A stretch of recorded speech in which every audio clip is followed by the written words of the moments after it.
Chapter 1355. The Scarecrow with the word Grand Duke was lying quietly in the giant bronze coffin. The 12 Grand Dukes were at a loss of what to do about this strange situation. In an instant, many possibilities appeared in their mind. For example, could this be a prank by Grand Duke Torito? Or, could it be that Grand Duke Torito did this on purpose? He might have done something to the lost Fong, so he escaped before the Grand Dukes arrived. No. Why does this scarecrow have the same aura as Torito? One of the Grand Dukes frowned. In the next moment, he cut open the scarecrow in the giant bronze coffin. An ancient black wooden box was hidden in the scarecrow's body.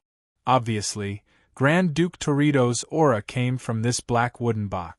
If they hadn't seen it with their own eyes, they would have thought that Grand Duke Torito was here and hadn't moved at all. Another Archduke muttered to himself for a moment before tentatively opening the black wooden box. However, the other Grand Duke suddenly had a bad feeling the moment he was about to open the box. He quickly shouted in a low voice, "Wait!" However, it was too late. This Grand Duke who was about to open the box had already unlocked the box and opened it slightly. Nothing out of the ordinary happened. The box had already been opened slightly. Seeing that nothing out of the ordinary happened, the Archduke who opened the box gestured to the other Archdukes that everything was fine. Then, the box was completely opened. A blood-red light instantly spread out from the box, illuminating the entire ancient cave in a red glow. This is, when all the Archdukes saw clearly what was inside the box, their expressions couldn't help but change slightly, because what they saw was actually a heart that was still beating. This heart was nailed into the box by a wooden nail. This was Grand Duke Torito's heart. There was no mistaking it. The 12 Grand Dukes looked at the heart that was nailed into the wooden box and didn't speak for a long time. Then, waves of furious auras spread out from the 12 Grand Dukes. Even though this wasn't the heart of Grand Duke Torito, but the heart of a vampire who wasn't even a noble, this way of dealing with it was a great provocation to the Grand Dukes of the ancient families. Thinking about it carefully, this was the territory of the 13 ancient families, and it was also the resting place of Grand Duke Torito, one of the 13 Grand Dukes. But now, without the knowledge of the other Grand Dukes, a Grand Duke's heart was nailed with a wooden nail just like that. If this was done by an enemy, it would be the greatest mockery to the defense system of the 13 ancient clans. At this moment, the anger of the enraged Archdukes was enough to cause the rocks in the ancient cave to shatter from the pressure. At this moment, the sound of light footsteps could be heard from not too far away. It was the passage that led to this ancient cave, a normal passage. The passage that the 12 Grand Dukes entered was just a passage that was violently broken open. When they heard the footsteps, the 12 Grand Dukes looked over. They saw a figure slowly walking into the ancient cave with a candle. The candlelight was enough for the 12 Grand Dukes to see the newcomer. "It's you, Bailey? It's a great honor to see all the Grand Dukes again." The one who appeared in front of the 12 Grand Dukes was the acting Grand Duke of the Torito clan, Bailey. At this moment, Bailgang looked around and saw the open bronze coffin and the broken scarecrow. He said calmly, "It's been more than a month since the last meeting of the Archdukes. Bailgang, may I know why the Archdukes have suddenly come?" "Bailey, do you know what happened here?" a Grand Duke asked in a deep voice. However, another Grand Duke said coldly, "Why are you here? Even you can't enter the resting place of the Grand Dukes without permission." At this moment, the 12 Grand Dukes all locked their gazes on Bailgan. Facing the gaze of the oldest vampires in the 12 clans, the acting Grand Duke of the Torito clan seemed a little indifferent. "Because I feel that something that shouldn't be opened has been opened. I have no choice but to come in and take a look without permission. In fact, all the Grand Dukes really shouldn't have opened the box in the scarecrow." One of the Archdukes sneered and said, "If we don't open it, no one will know about Archduke Torito's current tragic situation. And no one will know that he has already been murdered. Perhaps the murderer is you, Bailgan?" The 12 Grand Dukes not only locked their gazes, but also their intention to attack. Once Bailey showed a trace of hesitation, he would suffer the fiercest attack from the 12 Grand Dukes. The 12 Grand Dukes gathered together. They naturally wouldn't be afraid of a clan's acting Grand Duke. Even if Bailey was a survivor of the war 100 years ago, he hadn't been promoted to the level of a Grand Duke. Bailey shook his head. I think all of you may have misunderstood. What I mean by shouldn't be opened is not what you think, but this box itself shouldn't be opened. Don't talk nonsense with him. After we capture him, we'll drain his blood and then slowly torture him. A Grand Duke who was always so direct sneered. Perhaps we can more or less know what happened in the crack. What happened in the crack? There was a trace of doubt on Bailey's face. He was lost in thought. However, 2 of the 12 Grand Dukes had already made their move. These were the oldest vampires, and each of them possessed great power. Their long years had given them extremely rich combat experience. It was only natural that the 2 Archdukes would succeed in capturing a junior. But something strange happened. The 2 Archdukes who attacked at the same time had just gotten close to Bailey when their bodies instantly aged horribly. Their skin that was full of vitality, and their young faces seemed to have been baptized by thousands of years at this moment and instantly entered a state of decay. Their strength fell to an unprecedented low in an instant.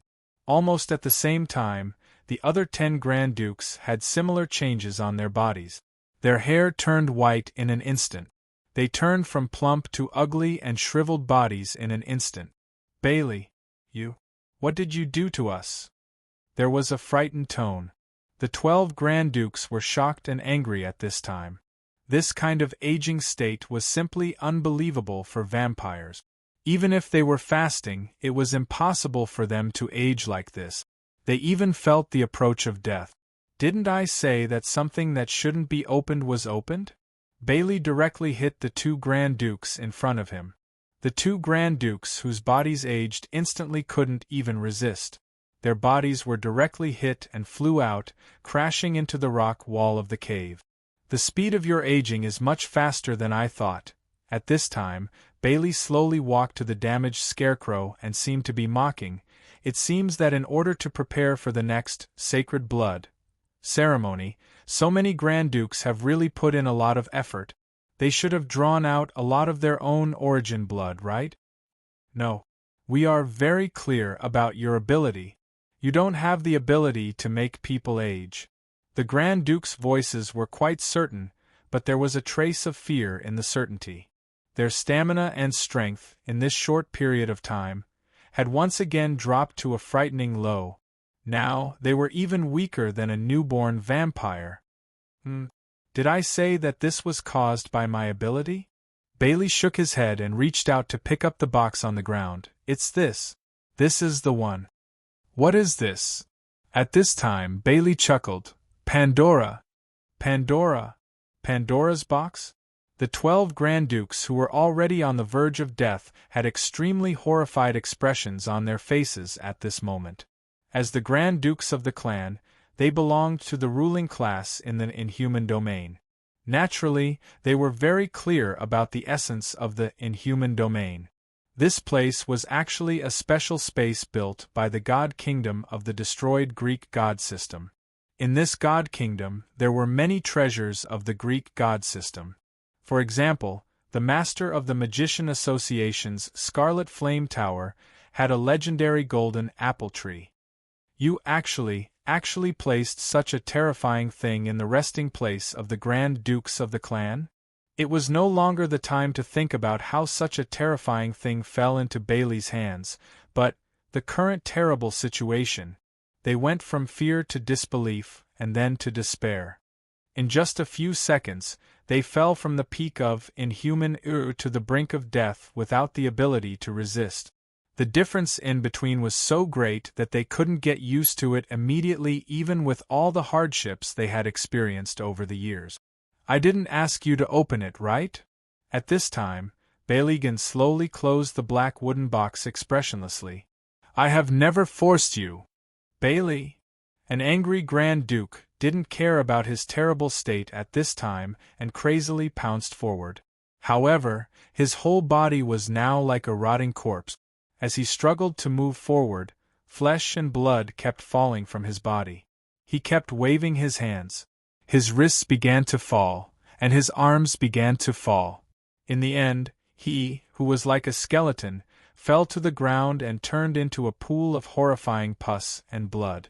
At this time, it was still possible to distinguish the strength between the Grand Dukes. The stronger the Grand Dukes, the longer they could resist. The Grand Dukes didn't have much time difference between their deaths. Watching the Grand Dukes die one after another in pain and anger. This was a way of dying that they had never thought of before. Why are you fine? This magic box, why? Bailey didn't answer the question of the Grand Duke, who persisted. He didn't even look at these Grand Dukes, who were struggling on the verge of death. Instead, he began to clean up the broken scarecrows. He picked up the scattered straws, sat on the ground, and began to fix the scarecrows back to their original appearance. At the same time, he listened to the Grand Duke's screams and curses before they died.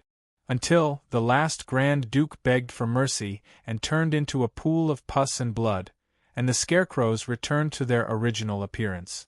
Bailey slowly stood up and silently cleaned up everything in the ancient cave. He even put the scarecrows back into the bronze coffin again. Later, he took a broom, put on an apron, and began to clean up the remains of the Grand Dukes after their deaths. 100 years ago, you have obtained too many things from that place. But you don't seem to be satisfied. The broom swept the remains of the Grand Dukes one by one, and only Bailey's voice slowly sounded.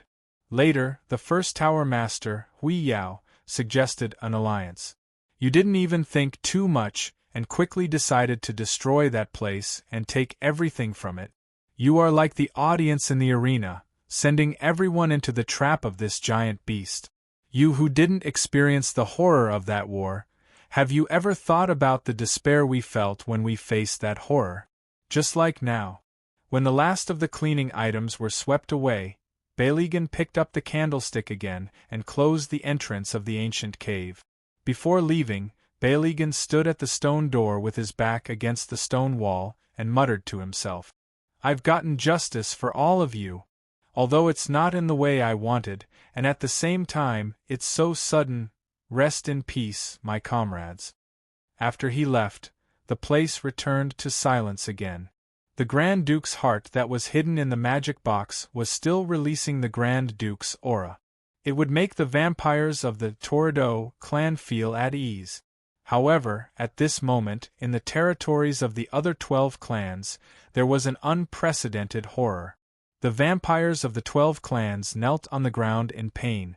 The Grand Duke's death would not deprive them of anything, but it would make them feel sad and extremely uncomfortable. Also, if the Grand Duke died, the problem of who would take over. This is that cave? Standing in front of a dark cave entrance, Golden Dragon looked at it from the corner of his eyes. To this, Norman did not respond. He just took the lead and walked into the cave. Golden Dragon, who was rejected, thought that if he did not have to maintain his composure in front of the beauty, he should really give this little vampire a dragon flame. The taste of a bat should be pretty good. Thinking of this, Golden Dragon walked in expressionlessly. After entering, he said confidently, "Beauty, don't worry and follow behind me. If there's any danger, I'll protect you." "It hurts. What's this?" Looking down, Golden Dragon could not help but find that there was a small stone spike on the ground. His leg was pierced by the stone spike. He was a golden dragon. What kind of sharp things could not block his dragon scales? "Milo-chan, you seem to be in pain?" Boss Luo just asked curiously. "Oh, it's nothing." Golden Dragon smiled slightly. "It's just a small matter, look." As he spoke, the Golden Dragon took a step forward with his foot that wasn't pierced by the stone spikes. Puff! The second spike. "It's so king painful." "Maintain your composure, maintain your composure, maintain your composure. Maintain your composure." "Milo-chan?" Boss Luo called softly again. Golden Dragon turned around gracefully, covered his mouth and chuckled. I made you worry, I'm a little happy. Having said that, Golden Dragon learned his lesson this time. He no longer stood on the ground, but quietly floated up a few inches above the ground. This place could not replenish the magic element? To hell with it. Then, Fafnana's head accidentally knocked against a particularly long stalagmite that grew down from the top of the cave. God knows why the stalagmite was not broken, but Golden Dragon's forehead had a big bump. Chapter 1356. Teresa followed behind them silently, fearing that she would lose them if she lost her focus for a moment, so her eyes were constantly locked on the people in front of her. Any one of them would do, as long as there was not an empty darkness in front of her. The sound of footsteps could make her feel a little relieved. Mr. O'Norman, at that time, the clan's team passed through this passage and finally found the humans living in the deep pit. Boss Luo's voice was as clear as the sound of water dripping in the cave. Mr. Vampire replied with a soft yes in front of them. That should be the case. Since Mr. Vampire knew the way out clearly, it was because he had walked through it before. Since he had walked through it before, he should be able to lead them out safely. There was nothing wrong with this logic. After walking for about 10 minutes, they seemed to feel the flow of air. The air was no longer stuffy, but injected with some kind of fresh vitality. At least, Teresa felt that the rotten smell seemed to have been washed away. She could not help but greedily take 2 deep breaths, but still remained silent and vigilant. What's that sound? Golden Dragon stopped at this time, listening to something with some doubts. He still maintained the state of floating a few inches in the same place, and at the same time released an invisible protection around his head to avoid another kowtow. But nothing similar happened in the following journey. It's the sound of the wind, Mr. Vampire said indifferently. At the same time, he was more curious. Vampires had an innate advantage in hearing, but this emotional columnist's hearing seemed to be sharper than that of a vampire. There was wind blowing in the cave, forming different air pressure in the complex terrain, and then forming a sound. There was nothing surprising about it. Perhaps it would become scary, except for Teresa. No one present would be frightened by such a gloomy atmosphere. That strange sound gradually became clearer. Golden Dragon shook his head at this time. It's not like the sound of the wind. Several parts are connected together. It doesn't sound like a natural sound, but like the sound of some kind of musical instrument. Why is there a musical instrument here? Teresa asked subconsciously. She was too nervous. Let's go and see, Fafnana said indifferently as it floated towards the source of the sound. It was feeling depressed and was looking for something to vent it out.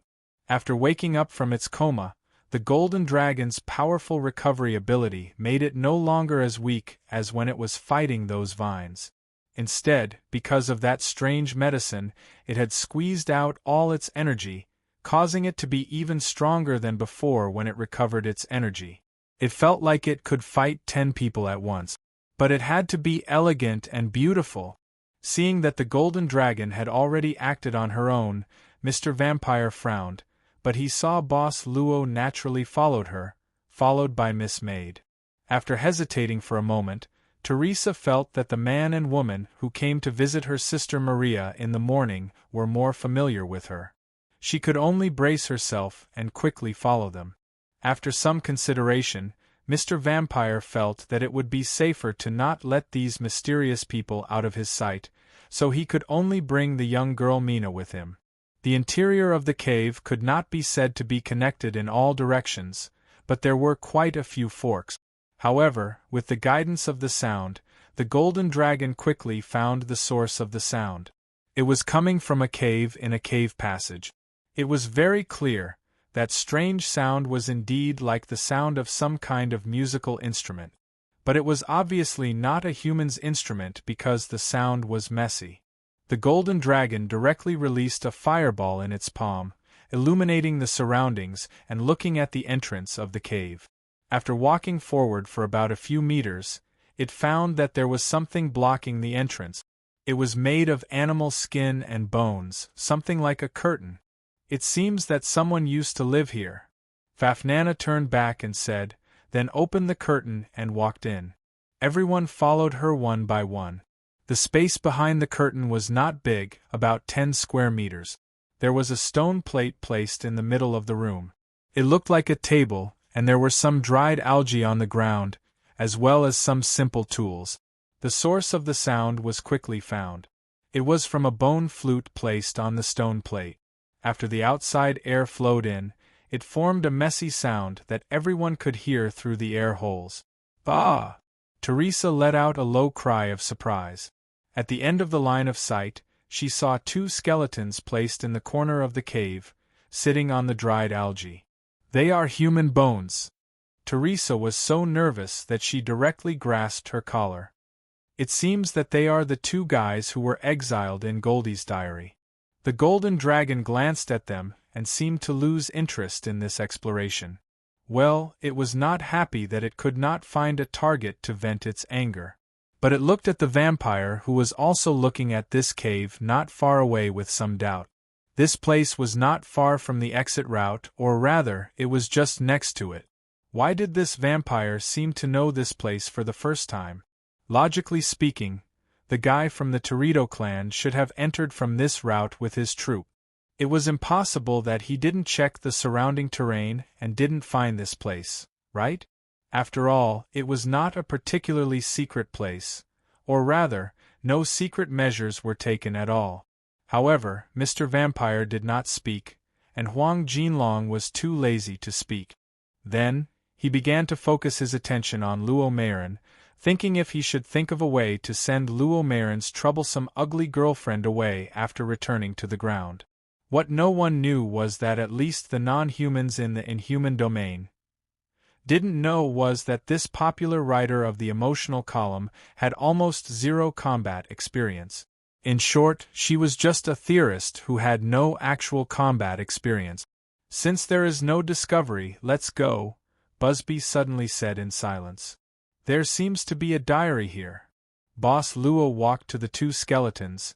He stretched out his hand, and Miss Maid spread a handkerchief on his palm. Luochu tried to be as gentle as possible to avoid destroying the integrity of the skeletons.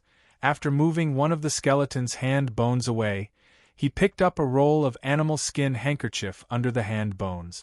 Boss Luo looked a little happy. This diary seems to be complete. I think we can know the story of these 2 after they left the deep pit. Is this the sequel of that little diary? The golden dragon narrowed its eyes at this moment, and it was a complete little porn book. Do you want to read it? Boss Luo looked at the people in front of him and asked. Yes. The golden dragon, who almost roared at this moment, looked very charming. Its eyes were shining, like a husky who squatted in front of its master and bit its tail. Don't waste time. Unexpectedly, Mr. Vampire said coldly at this time, we don't know if Lost Fong will be active again. Since we have found the thing, if you want to read it, wait until we return to the ground. Mr. Norman is right, Boss Luo smiled. I didn't think it through. Then, let's go back to the ground first. After saying that, he wrapped the animal skin diary with a handkerchief and handed it to Miss Maid. Seeing this, the vampire directly walked out of the cave. Boss Luo was the first to follow this time. He was right behind Mr. Vampire. Mr. Norman, you don't seem to be very interested in the sequel of this story. The vampire didn't even turn his head. Haven't we seen the sequel? They left the deep pit and lived here, but in the end they still welcomed death. Similar stories have happened a lot in the modern world. No matter how touching it is, haven't you heard of it before? I'm more inclined to think that perception has stages, Luochu said casually. If you haven't eaten the same food for a long time, you will suddenly want to eat it. But if you eat the same kind of food every day, you'll get sick of it. But this kind of food actually tastes the same. Perhaps, I don't know when I'll suddenly remember that Mr. Norman will also have a moment where he wants to know what happened. He suddenly stopped and turned around to look at Luo Qiu up and down seriously. Then he nodded. You're more like a member of the Torito clan than any other vampire of the Torito clan. Boss Luo blinked and asked curiously, "Is that so?" Mr. Vampire said indifferently, "Usually, only those who are bored to a certain extent will pursue this kind of illusory thing. Those who want to survive will never stop." Boss Luo said thoughtfully, "Don't you know the meaning of suffering in the human world?" "You can think whatever you want," the vampire said indifferently. Then, as if he was emphasizing something or something else, he turned around and continued to walk forward. He whispered, "Besides, the sequel of this story is really not interesting. They just couldn't stand the loneliness, so they gave birth to another child, and finally died in the hands of this child." Boss Luo opened his mouth, then shook his head and said half-jokingly, "It's probably not civilized to give a spoiler in advance. It's better to leave some suspense for the later generations." This time, Mr. Vampire didn't reply. He walked further and further away, and his pace seemed to be faster. Miss Maid came to the master's side, seeing Luocio looking at the receding figure with a questioning look. Luocio smiled and said, "Seems like he was taught a lesson. Are you unhappy?" Miss Maid asked softly. Boss Luo shook his head and said softly, "You have to accept it humbly. By the way, go back quietly and bury the two in the cave. Since they chose to die in the same cave, let them not be disturbed in the future. Take it as the reward for this diary." "Okay." Miss Servant Girl nodded. Boss Luo then glanced at the disappointed Miluo-chan and Maria, who had become her younger sister, and suddenly said with interest, "Do you have a feeling of not knowing each other when you meet?" Fate was like this. It liked to play tricks on people inside. The rest of the way was silent, and there was no other discovery. After walking out of the cave, there was a small path that went up the slope. The rotten air in the crack had disappeared. The night sky of the inhuman domain presented itself in front of Boss Luo, who came here for the first time. Just like the sun in the day, there was no moon at night. As for the stars, they were more like gems used to decorate. Lights could be seen not far away. That was the farm, under the Torito clan. Seeing the place where they lived, the young girl Mina showed a relaxed look on her face, while Mr. Vampire frowned. Because he found that the farm was noisier than usual, and there seemed to be more vampires nearby. "Who is it?" It was at this moment that a patrol squad of clan guards arrived. Looking at the fully armed six-man squad, Busby could not help but furrow his brows a little deeper. And this small group of patrol guards recognized Busby immediately and became respectful. "It's Buzz." But their words were directly interrupted by Busby, who said in a deep voice, "I just came out of the crack. What happened here? Why are there so many clan members near the farm?" "It's like this." The team leader quickly described what happened. When he said that the Golden Dragon went berserk and destroyed the clan's castle, Fafnir, Mina, at the back looked at the stars in the night sky. The night sky is so beautiful tonight. Now, the nobles have temporarily moved to the farm," the team leader said seriously. "Most of the clan members are starting to rebuild the castle, and it will take a few days." Busby nodded, then waved his hand and said, "I know, you guys continue to patrol. I'll bring people over to the farm. By the way, where is Bailey Hill?" "The acting Grand Duke is directing the rebuilding of the castle. Do we need to inform him?" the team leader quickly asked. "No need, you guys go." "Yes." The patrol squad left right away and didn't ask about the people around Bazabi. After the patrol squad left, Bazabi glanced at the people he had encountered in the rift again. He seemed to be thinking about something. After a while, he opened his mouth and said, "It's been a hard day. You guys did well this time. I'll propose to the acting Grand Duke to commend you after this. Now, follow me into the farm to rest." Boss Luo, Miss Maid, and Teresa were still wearing the escort team's uniform. This Mr. Vampire didn't seem to have the intention to expose them. "Then, we'll do as you say." Boss Luo nodded. "In human territory, chaotic neutral area, 7. On a lonely mountain ridge, there was a medium-sized gray-black ancient castle. At this time, in front of the ancient castle, a thin man wearing a casual white suit welcomed him. In the courtyard in front of the castle, ghosts were busy cleaning the courtyard. When the man in the white suit arrived, the ghosts here all shivered. As if he didn't see them, the man walked straight to the door of the castle, stretched out his hands, and opened the door directly. Roland dash. The man's voice shook the interior of the castle almost at the moment when the door was opened. At this moment, a figure slowly walked down the stairs from the shadows. Chapter 1357. That person still hadn't walked out from the shadows of the stairs, and the man in the white suit frowned for some reason. At the same time, "Old man, I told you that I would find you." Not far away, Miss Spirit Witch landed in front of the castle's gate after a few leaps. On her high heels, a pair of small green wing-shaped air masses disappeared the moment she landed. "Do you think you can escape?" After landing, the Spirit Witch rushed to the man in the white suit. "Feral." She grabbed his collar with both hands and said angrily, "Ungrateful bastard!" Feral's eyes suddenly turned cold. Miss Witch, whose anger was immediately extinguished, felt her heart skip a beat. She gave up on grabbing Feral's collar and looked around, the castle in front of her. "This place. I think I've seen it in a magazine before?" Miss Spirit Witch was not trying to change the topic.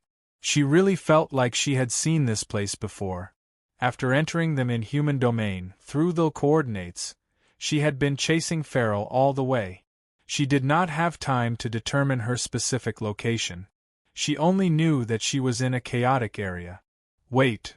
This place seems to be? Miss Spirit Witch's doubts were soon solved. She found the information that matched this place from her memory, especially when she saw the huge oil painting in front of the castle hall. She could not help but swallow her saliva and subconsciously looked at Feral beside her. Feral looked at the figure on the stairs and said calmly, "As you thought, this is Duke Roland's castle." "Duke Roland?" Miss Spirit Witch gasped. "The last sword saint of France?" Miss Spirit Witch suddenly looked at the figure hiding in the shadows of the stairs. Her expression changed slightly. The information about this Duke Roland flashed through her mind. The last sword saint of France, the legendary hero of the Great War 100 years ago, the owner of the holy sword Joyeuse and the Black Dragon Knight. According to legend, he was the descendant of the royal family of the Carolingian dynasty, the honorary president of the Inhuman Domain Swordsmanship Association. The last sword saint, Duke Roland, was much more famous in the Inhuman Domain than the most evil knight in history, Feral. He was a legendary hero that Miss Spirit Witch had heard about since she was a child. At this moment, even someone as bold as the witch who had freed Feral from the knight's prison couldn't help but feel nervous. "You're not Roland. Who are you?" But at this moment, Farlier's brows were furrowed, or rather, his gaze was a bit more serious. Finally, the figure on the stairs came down again and slowly emerged from the shadows. "You. Are you here to find my grandfather?" Her voice was a little timid. She was hugging a pillow that was the same height as her. She didn't seem to be good at communicating. In fact, he did look like the type who was not good at communicating with others. Miss Witch could not help but open her mouth slightly. Miss Spirit Witch's eyes, Miss Spirit Witch, Miss Spirit Witch, Spirit Witch. Furthermore, it was a woman. What a cruel thing to do. The witch quickly restrained her sympathy because this woman claimed to be the granddaughter of Duke Roland. Naturally, she was also a princess, that she could not afford to offend. "Are you Roland's granddaughter?" Feral looked at the girl with a strange gaze. His gaze made the girl, who had an unusually large body, lower her head. "Where's Roland?" Feral suddenly asked. Hearing this, the granddaughter of the sword saint revealed a trace of sadness. "My grandfather passed away a year ago. Do you have any business with him?" "Wait, Duke Roland is dead?"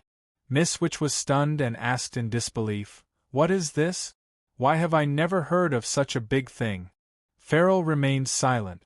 No one knew what he was thinking. The Sword Saint's granddaughter timidly said, because it wasn't publicized, the funeral was only conducted by the Radiance Tower Master and Lord Kaloya. Where is his grave? At this moment, Farlier took a deep breath. Take me to take a look. I once fought alongside him. You are. The granddaughter of the Sword Saint opened her mouth in surprise. We can barely be considered as former comrades. The granddaughter of the Sword Saint could not help but reveal a puzzled expression. However, she seemed to be the type to easily believe others, or perhaps she had other thoughts in her mind, so she said, Sir, if you want to pay your respects, it may be a little troublesome. Farrell could not help but look puzzled. You, come with me first.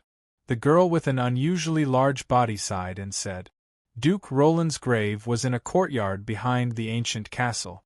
Because the ghost had been taking care of it for a long time, the roses here were not only blooming brilliantly, but also quite neat. Just like this, the courtyard seemed to be a quiet place, but this was under the premise of ignoring a huge statue in the middle of the courtyard. A dragon. Miss Witch looked up at the huge figure that was nearly 20 meters tall and could not help but exclaim. Although it was just a statue, it constantly emitted a terrifying aura. At this moment, Farrell also looked up at it. The granddaughter of the Sword Saint looked at the two of them and said carefully, This is my grandfather's most cherished companion. After my grandfather was buried here, it automatically turned into a statue and guarded this place. Any stranger who wants to come close will be attacked by it. No wonder you led us to this place so easily. Miss Witch looked at the granddaughter of the Sword Saint and said indifferently. The granddaughter of the Sword Saint did not reply at this moment, and no one knew what she was thinking. At this moment, Farrell walked directly toward the grave. However, the moment he stepped into the courtyard, the ground of the courtyard shook slightly. The eyes of the huge ancient dragon statue suddenly opened, and a pair of lifelike huge eyeballs looked down at him. Giant dragons! In the inhuman realm. They were only legends and were usually very difficult to meet. Even the Golden Dragon, who was watched by the Magician Association and became famous because of its constant search for partners, was protected by the biology department of the Magician Association. It was difficult for ordinary people to see it. The moment the eyes of the statue opened, countless cracks appeared on the body of the statue. Then, the statue shattered and a strong wind spread out, accompanied by a roar toward the sky. What appeared in front of everyone was a huge black dragon with claws and fangs. Its wings were spread out and it was very powerful. Its scales were shining with black light. Old man, be careful, Miss Witch blurted out. Under the gaze of this huge black dragon, Farrell walked directly to Duke Roland's grave. The moment he stood before the grave, the huge black dragon suddenly lowered its head, opened its huge bloody mouth, and roared at Farrell again. The evilest knight in history suddenly punched the black dragon's forehead. This punch was so loud that it could shake the surroundings. It was even louder than the roar of the huge dragon. The ground outside the courtyard suddenly cracked, but the courtyard was not damaged at all. After taking the punch, the black dragon directly fell to the ground and saw stars. Ajuin! I'm just here to see Roland, not to fight. Farrell stared at the black dragon's eyes expressionlessly. But if you don't wake up, I don't mind beating you up so that you can remember who I am. You've already beaten me up. Don't tell me until you've beaten me up. Miss Witch cursed in her heart. When she turned to look at the granddaughter of the Sword Saint, she found that the granddaughter's mouth was wide open as if she had seen a ghost. The granddaughter of the Sword Saint stiffly turned around and looked at Miss Witch. Who is he? Miss Witch cleared her throat and then said seriously, Mordred, the knight in the Great War 100 years ago. Do you know him? Mordred, him? The granddaughter of the Sword Saint opened her eyes wide.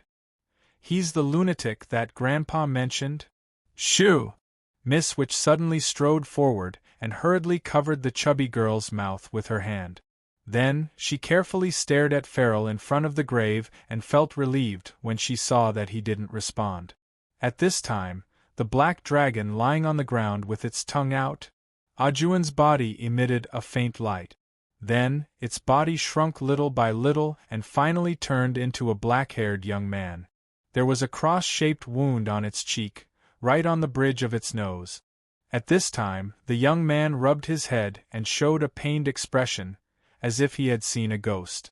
"Do you remember now?" Farrell casually glanced at the black dragon in human form. Black Dragon Ajuin in front of him stood up with a vigilant expression. "You lunatic, you're not dead yet? Weren't you captured and locked up?" Farrell didn't explain this matter and directly asked, "How did Roland die?"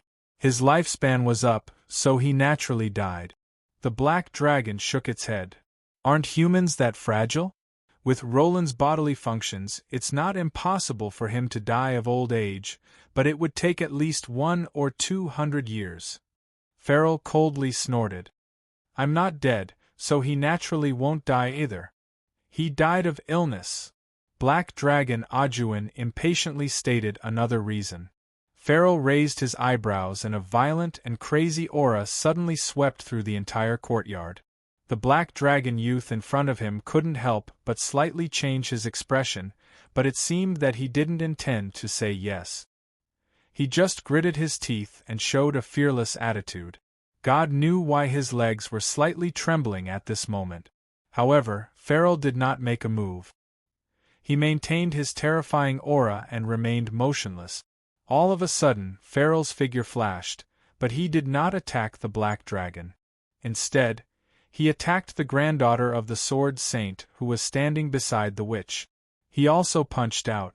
This punch could directly beat the black dragon to the ground, but now it was aimed at a delicate, a girl. It was easy to imagine the result. "Old man, you're crazy again." At this moment, the granddaughter of the Sword Saint looked at the approaching fist and seemed to be completely stunned. She was so scared that she didn't move. The fist finally stopped in front of the granddaughter of the Sword Saint. It was about 2 inches away. Farrell didn't retract his arm, but just stared at her and asked in a low voice, "Have you finished learning Roland's Sword Saint technique?" The granddaughter of the Sword Saint seemed to have just reacted. What did you say?" "Oh, sorry, I didn't mean it. I'm sorry. I'm sorry." He saw a long sword pointing straight from bottom to top. The tip of the sword was pointing at Farrell's throat. It was about 1 inch away. The granddaughter of the Sword Saint seemed to be unaware of this. She panicked and directly dropped the longsword in her hand. However, she still tightly held the pillow in her hand and kept apologizing. "Ha ha ha ha!" Black Dragon Ajuin suddenly held his stomach and laughed loudly. He pointed at Farrell and mocked, "Are you defeated? Old lunatic!" Even when Law was still alive, he was defeated by Leia's swordsmanship. "You deserve it." Farrell didn't look angry at all. He directly grabbed the granddaughter of the Sword Saint, Leia's wrist and said seriously, "Very good. You're much better than those useless fellows from the Night Mechanical Engineers. You barely qualify. I want you. Come with me." "Ah? Where are we going?" The granddaughter of the Sword Saint suddenly panicked. Give me some time to prepare." "So fast, what's going on?" Miss Witch obviously didn't know how to react. At this time, Farrell directly grabbed Leia's wrist. After a flash, he appeared beside the black dragon and directly pinched the back of the dragon's neck with his palm. After a painful howl, the black dragon's body suddenly enlarged and directly returned to the body of a black dragon. Farrell, who was standing directly on the black dragon's neck, still had his palm pressed against the back of the black dragon's neck. "Go to the Magician Association. I want to see Hui Yao." "Old lunatic! What right do you have to ride on me?" The black dragon was unwilling to agree and twisted his body wildly in the air. "Disobedient? Then I'll make the black dragon race extinct." It stopped. The black dragon's twisting stopped at once. It said fiercely, "Listen, I just don't want you to be in Leia's hands. This is a strategic compromise. Don't be too proud. It roared unwillingly, spread its wings, and was about to fly away from this ancient castle. Old man, you want to run away again? Miss Witch saw this and stomped her feet. The emerald green wings on her high heels spread out again, and then she quickly jumped onto the black dragon's back. She smiled sweetly and said, "Sorry to disturb you." Another one. The Toridu clan. In front of the cliff, the master of the Radiance Tower and Kelowna's Shinryu, as well as the little butterfly holding a golden apple, were overlooking the ruins of the castle surrounded by the cliff in the distance. The vampires were busy moving the rubble that could no longer be used like bees. From the looks of it, Fafnir must have caused a ruckus here. The master of the Radiance Tower sighed softly and naturally looked at Kelowna's Shinryu. Well, this guy is quite energetic. Kelowna's Shinryu nodded. The effect of this medicine is really good. I'll get some more for you later. It's a gift in return. Hearing this, the little butterfly holding the apple couldn't help blushing. Get some more? Is he going to do that kind of comfortable thing again? Chapter 1358.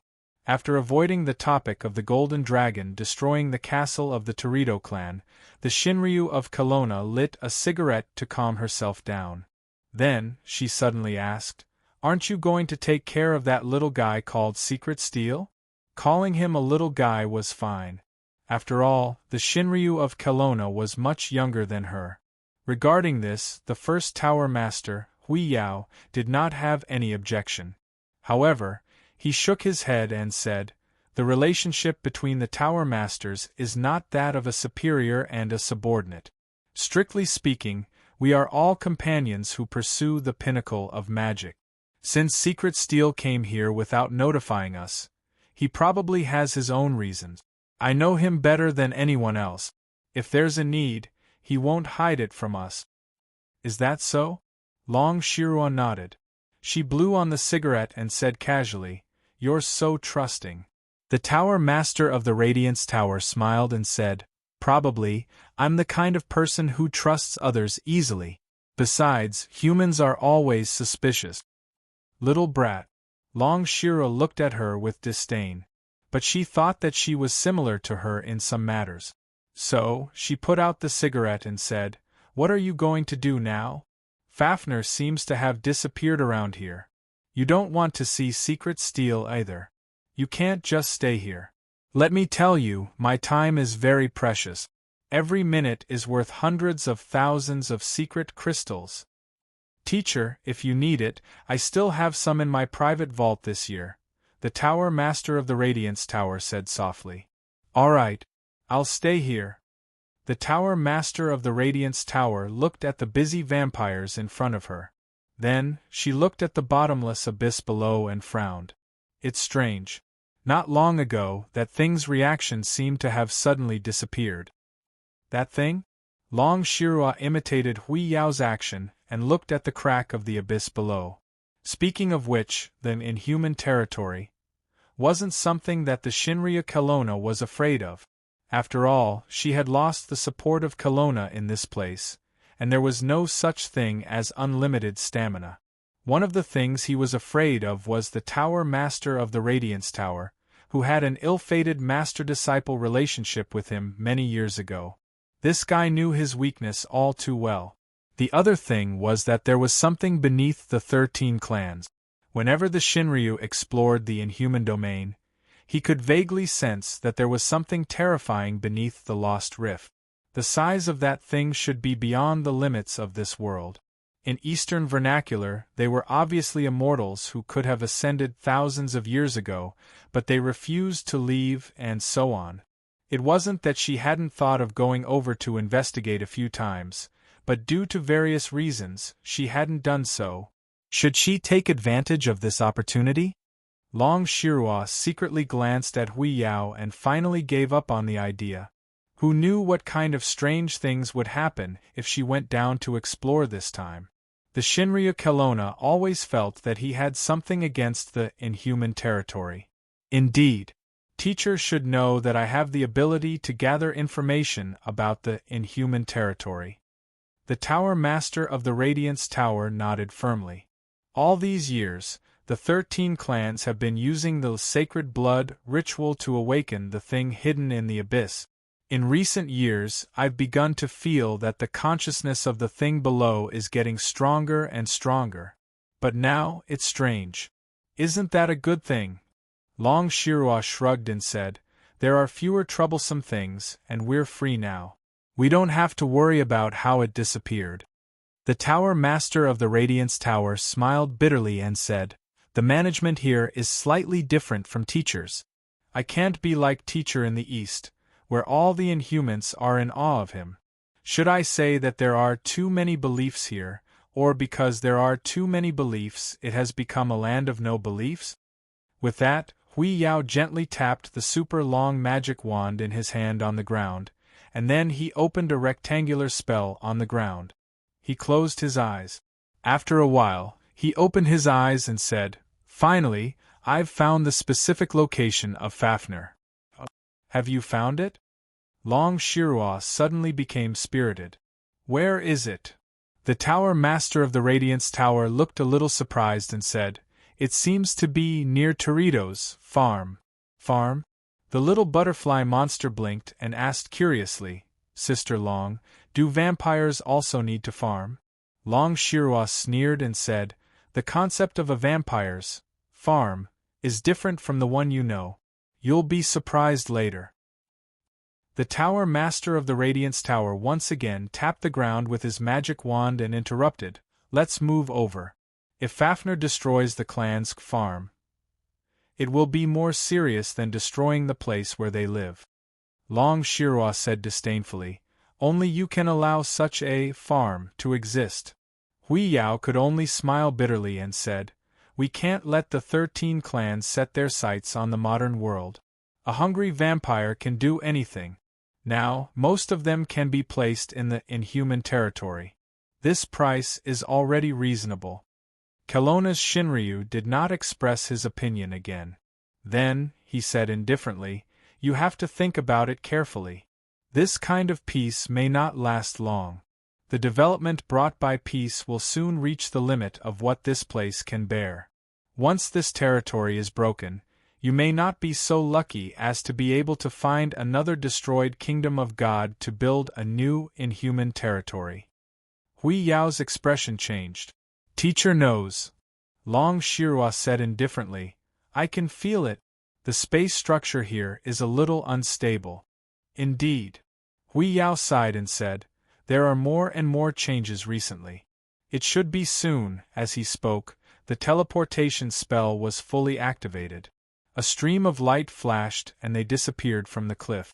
After that, their conversation was cut off. After the group of people entered the farm, Luaccio and the others were settled in a small villa at the edge of the farm town by Mr. Vampire. After that, Mr. Vampire left with the crop girl Mina. He said that he would send her back to the place where she used to live and ask them to rest and wait in the villa. Suddenly, only Boss Luo and his servant, the Golden Dragon who changed his name to Milo-chan, and Teresa, who was currently a human, were left in the villa. There was not even a single vampire patrolling around the villa. However, there were many ingredients that were suitable for human consumption in the villa. Moreover, they were all fresh. When Boss Luo was at the bottom of the crack, he said that he wanted to eat Miss Maid's dinner. Therefore, after Mr. Vampire left, Miss Maid directly walked into the kitchen with the ingredients and soon came out with exquisite delicacies.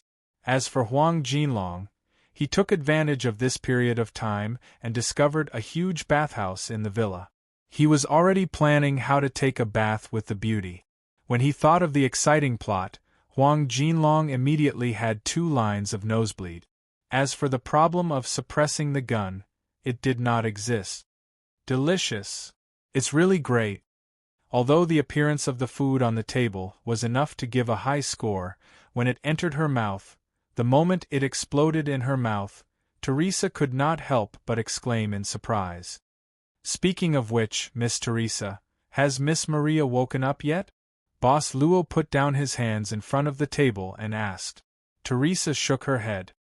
I have a feeling that sister is sleeping very soundly this time. I have never experienced such a situation before. However, I can feel that she is very safe. It was probably because of the heavy mental burden of expelling the vengeful spirit that invaded her body. Although some of it was due to Miss Maid's whispered reminder that forced her own potential. However, there was no hurry to wake Maria up.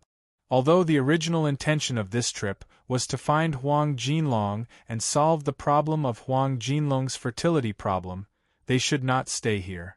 But Huang Jinlong was here. He always felt that something interesting would happen. Therefore, Boss Luo did not intend to point it out. After a simple dinner, Huang Jinlong rushed out of the dining room directly. No one knew what he was doing. Not long after, Huang Jinlong, who was wrapped in a bath towel, gently pushed open the door of the living room. Well, I found a nice bathhouse. Where is the beauty? In the living room, only Teresa was left. She sat on the sofa and read the Inhuman newspaper with great interest. Although she had never walked in the inhuman domain, with her own consciousness, her sister Maria had shown her some of this kind of newspaper in the modern world.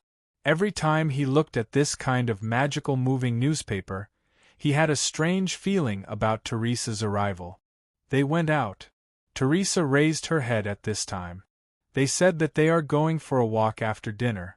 As for the bath, I also want to take a bath. Go ahead.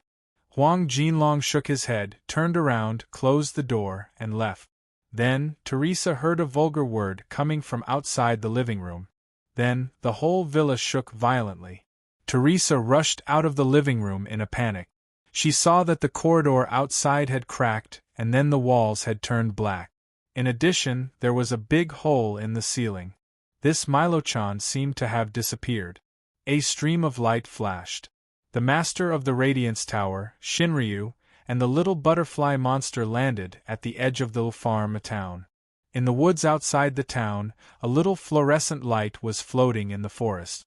It looked like a beautiful night. However, Kelowna and Shinryu did not feel anything. Instead, he spoiled the atmosphere and said, "Oh, I can feel the abnormal smell of Fafnir soon. It is indeed nearby, and it is very close." The master of the Radiance Tower looked at the night sky. Vaguely, he seemed to hear something. He listened carefully.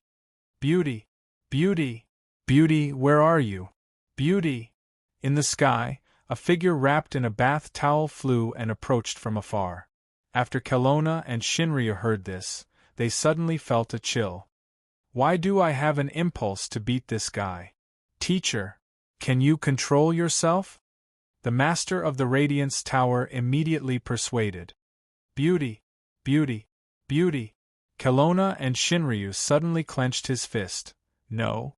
I can't control this fist. Just don't kill me, right?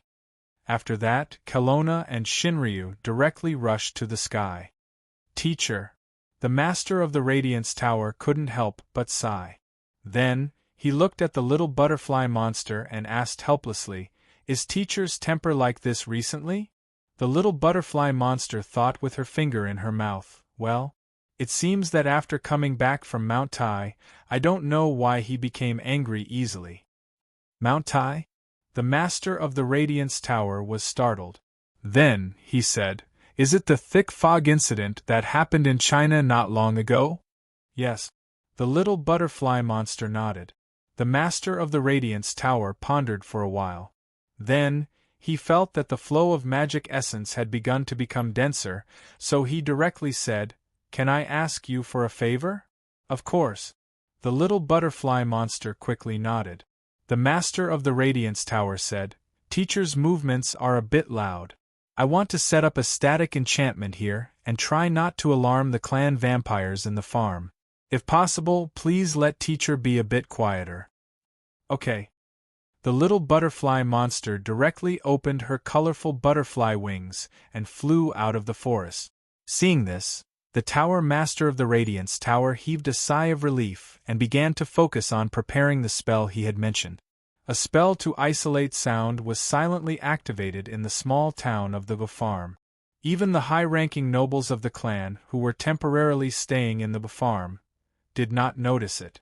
Then, just as the master of the Radiance Tower was about to set up the capture spell, little bits of fluorescent light floated past him, and seemed to be heading in a certain direction.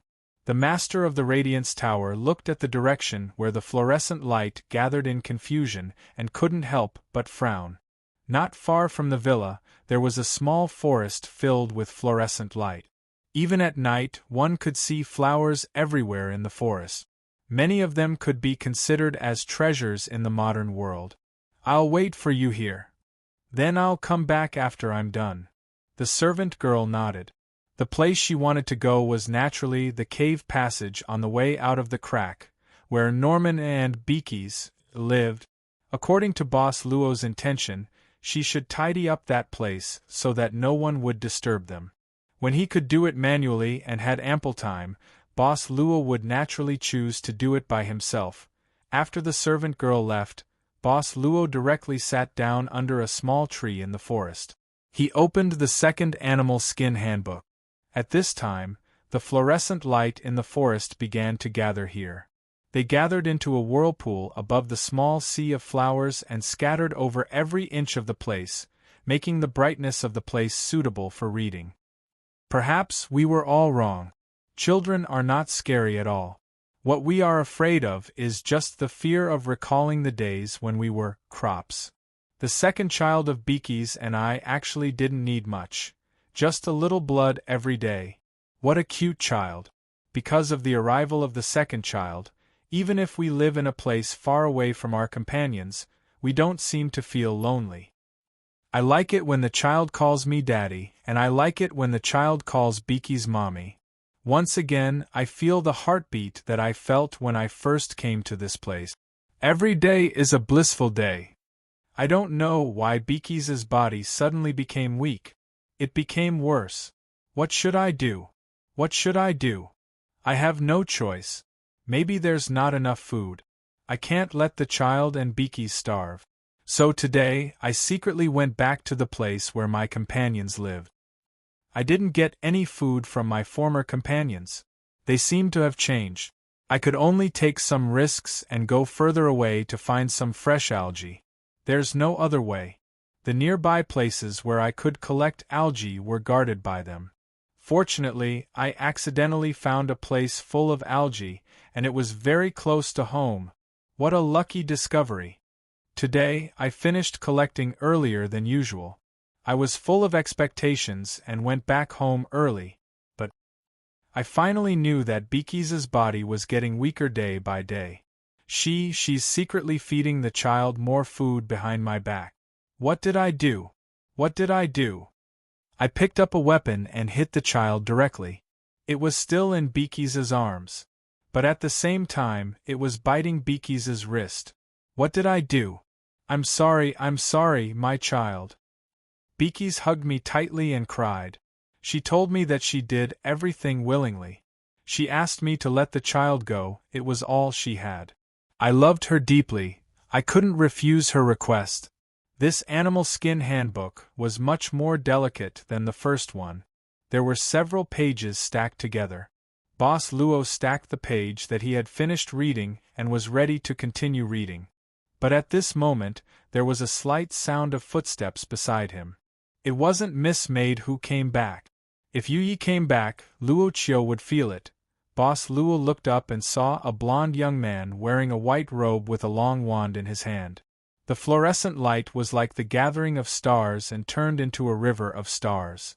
It rose little by little in the sea of flowers, illuminating the bright flowers and the quiet woman sitting under the tree. When Hui Yao saw the woman sitting in the middle of the flowers and fireflies, he couldn't help but slow down his footsteps. It was as if he had passed through layers of fog and finally found the beautiful scenery under the magnificent starry sky. He stopped walking. The moment they looked at each other, he had a feeling that he had never felt before in the past 160 years. His heart slightly beat. For more than 100 years, he had been immersed in the vast sea of magic. When he came back to his senses, he had unknowingly reached the peak of the inhuman realm. He had never felt this way before. Even the 103,000 magic books hidden in the Tower of Secretaries couldn't give him a throbbing of his soul. A smile. It was just a simple and friendly smile, but it touched his soul directly. Her smile made Hui Yao feel that this would be a moment that he would remember for the rest of his life. Tonight was a beautiful night. Chapter 1359. The golden dragon, who was wrapped in a towel, suddenly felt that something was blocking its way. It should have been furious, but when it saw who was blocking its way, it instantly changed its expression into one of seeing a ghost. Almost without any hesitation, without any words, the golden dragon instantly turned around and ran away. It was really afraid that this true dragon of the East would feed it that strange pill again. It felt like there was nowhere to vent its energy. It felt like something rushed to the top of its head, and then flowed back through its tiny blood vessels to the rest of its body. It felt like it was being roasted by fire. It also felt like its drain was blocked when it was holding its bladder. "Where do you think you're going?" Long Shiro raised its fist and narrowed its eyes. The only thing that came to his mind was that Hui Yao, this brat, knew him very well. After sensing that something similar to a barrier had been cast around him, the true dragon of China decided to loosen up his muscles and bones. When it was in Kelowna, it had too many worries and accumulated too much pressure. Every time the Kelowna Shinryu visited the inhuman domain in the west, it would feel like it was a vacation. Then, it would let itself go. "Old woman, as a lady, using force will make you unable to get love. You must be elegant." Really? I've been single for thousands of years. Why would I care about these few decades? You're such a violent person. Which male would dare to ride you? The one who can ride me has not been born yet. You don't have to worry about it. Come, I've accumulated a lot of pressure recently. I don't feel good all over. Let me hit you a few times. Am I a sandbag to relieve pressure? You violent Shinryu can't get married for the rest of your life. I'll curse you. I'll curse you to become old and wrinkled. I'll curse you to die alone and become an old woman. I'll hit you until you can't be saved by the ultimate transformation spell. Looking at the Kelowna Shinryu in front of it, it was like an old single woman who had to work overtime during her period. The golden dragon's heart couldn't help but thump. She was obviously serious. "Damned old hag, you think I'm afraid of you?" The golden dragon instantly gave up on its elegance and bearing. It let out a roar and revealed its true form. The golden dragon clashed with its golden horns towards Kelowna and Shinryu. "That's more like it. Don't make me stop too quickly." Long Shiro laughed maniacally. He opened his arms and grabbed the dragon's horn. Then, he exerted force in his arms and threw the golden dragon to the ground. Rumble! Immediately, sand and pebbles flew everywhere. When the golden dragon hit the ground, a large amount of pebbles soared into the sky. Seeing this scene, the little butterfly demon, who had come with the request of the Radiance Tower Master, immediately felt bad. How could she persuade him? There was no way to stop it. "Old hag! Don't hit my face!" "Ah!" Again. "Ah!" "Enough!" "Ah!" The Radiance Tower Master didn't wake up from his daze until the ground shook and he heard Fafnir's roar from afar. He subconsciously furrowed his brows. But at this moment, he saw a huge rock falling down from the sky. Seeing that the quiet woman under the tree was about to be injured by the boulder, the Tower Master of the Radiance Tower waved the magic wand in his hand without any hesitation. A ray of light instantly struck the boulder, turning it into ashes before it could even touch the ground. "Miss, are you okay?" The Radiance Tower Master leaped forward lightly and appeared under the tree. This kind of movement was too big. Even if it was shielded from external perception, it could be easily sensed with ordinary senses, and even heard. Boss Luo resisted the urge to peek at what was happening in front of him. The game between him and Miss Maid was still there, so naturally, he wouldn't break the game rules first. "I'm fine. Thank you." Boss Luo smiled slightly and then stood up. But you may have misunderstood. I'm a man, because of a special reason. The Radiance Tower Master's first reaction was to open his mouth slightly. Then, he felt as if something in the depths of his soul had suddenly broken. The feeling of being moved instantly turned into a feeling of suffocation. As the saying goes, the older you are, the wiser you are. As a magician who had lived for more than 160 years, and as the first Tower Master of the Secret Arts Tower, he was very good at self-cultivation. The feeling of suffocation was about to explode. The first Tower Master nodded without any expression on his face. He said with a smile, "You live in the farm, nearby, right?" Almost at the moment when the other party revealed his gender, the suffocated Tower Master quickly found a corresponding reason. He knew how the vampire clans, farm, operated and was even more clear about the vampire's pursuit of the crop character. Probably, this was a crop created according to the special needs of a certain vampire. But just by looking at the person under the tree, he suddenly understood why those clan vampires were so fanatical about the crop character. For the time being, yes. Boss Luo thought for a while and answered truthfully, "How about you? You don't look like you're from here, right?" The woman in front of him looked at him with hopeful eyes. The curiosity of the unknown made his eyes seem to be covered with a thin layer of starlight. At this time, the first pagoda master quietly took a deep breath and quietly avoided those curious eyes. He found a very good excuse, and that was to look in the direction of the source of the chaos. "Well, it's because of some special matters, so I passed by. But don't worry, the chaos will soon stop." Boss Luo thought for a while, and also looked at the source of the chaos. But after blocking his perception, he could only vaguely feel a sense of familiarity, and he could only see the shadow of a tree. He was about to lose control. He couldn't help but fall into a dilemma. On the one hand, he wanted to directly break the rules of the game between him and Miss Maid. On the other hand, he tried his best to endure. In the process of enduring, it brought a kind of torment, but it made him feel like he was in danger. He was reluctant to give up and savor it. So there was a very complicated expression on his face. Unknowingly, the first Tower Master was once again attracted by such a face. It was as if there was some kind of magical power in it. Logically speaking, although the first Tower Master had always been studying magic techniques and had never come into contact with women, living like an ascetic, he should not be so troubled. But this kind of natural peace was like a treasure in the world. As long as he stayed beside her, he would be able to calm down. It was as if she could understand his every thought and was very comfortable with his feelings. It was really a dreamy characteristic. Even though he was a man, he had the beautiful qualities that this Tower Master, who lived an ascetic life, once had when he was young, had when he was looking forward to women new. "Have you ever thought of leaving this farm?" Subconsciously, the first Tower Master asked a question that even he felt was abrupt, because he knew that crops would never have the idea of leaving. This was a qualified crop for the vampire clan. If he enlightened a crops with this idea, it was equal to breaking some of the hidden rules between the two forces.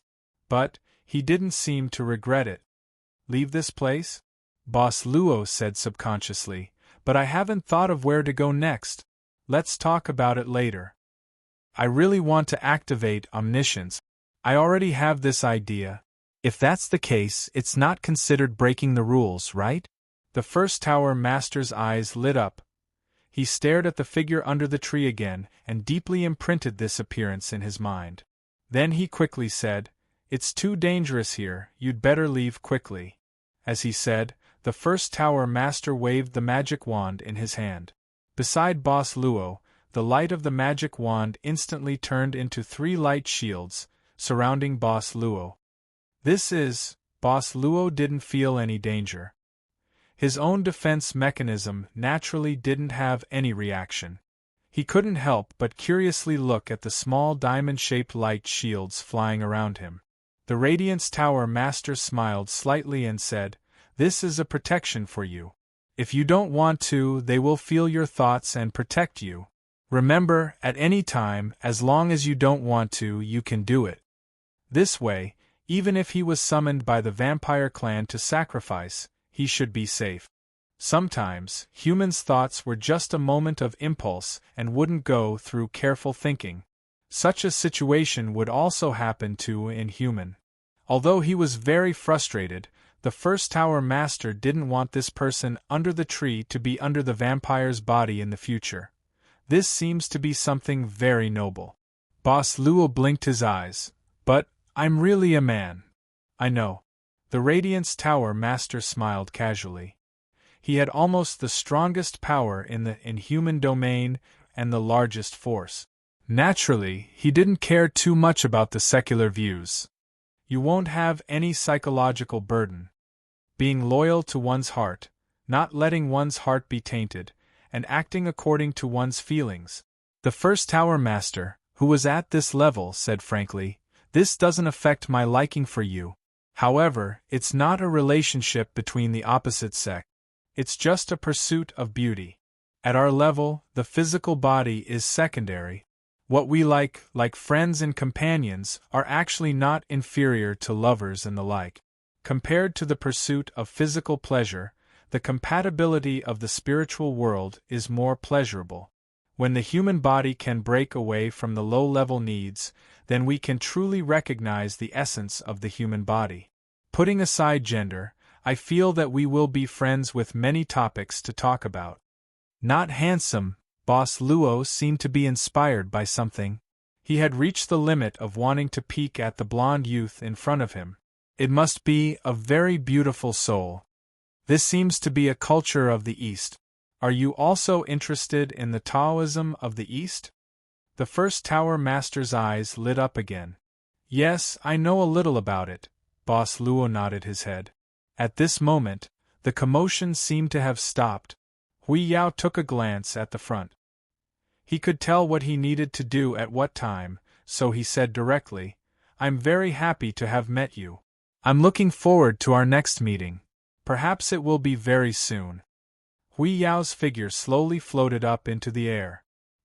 He then waved his hand and walked forward. In the next second, he had already disappeared.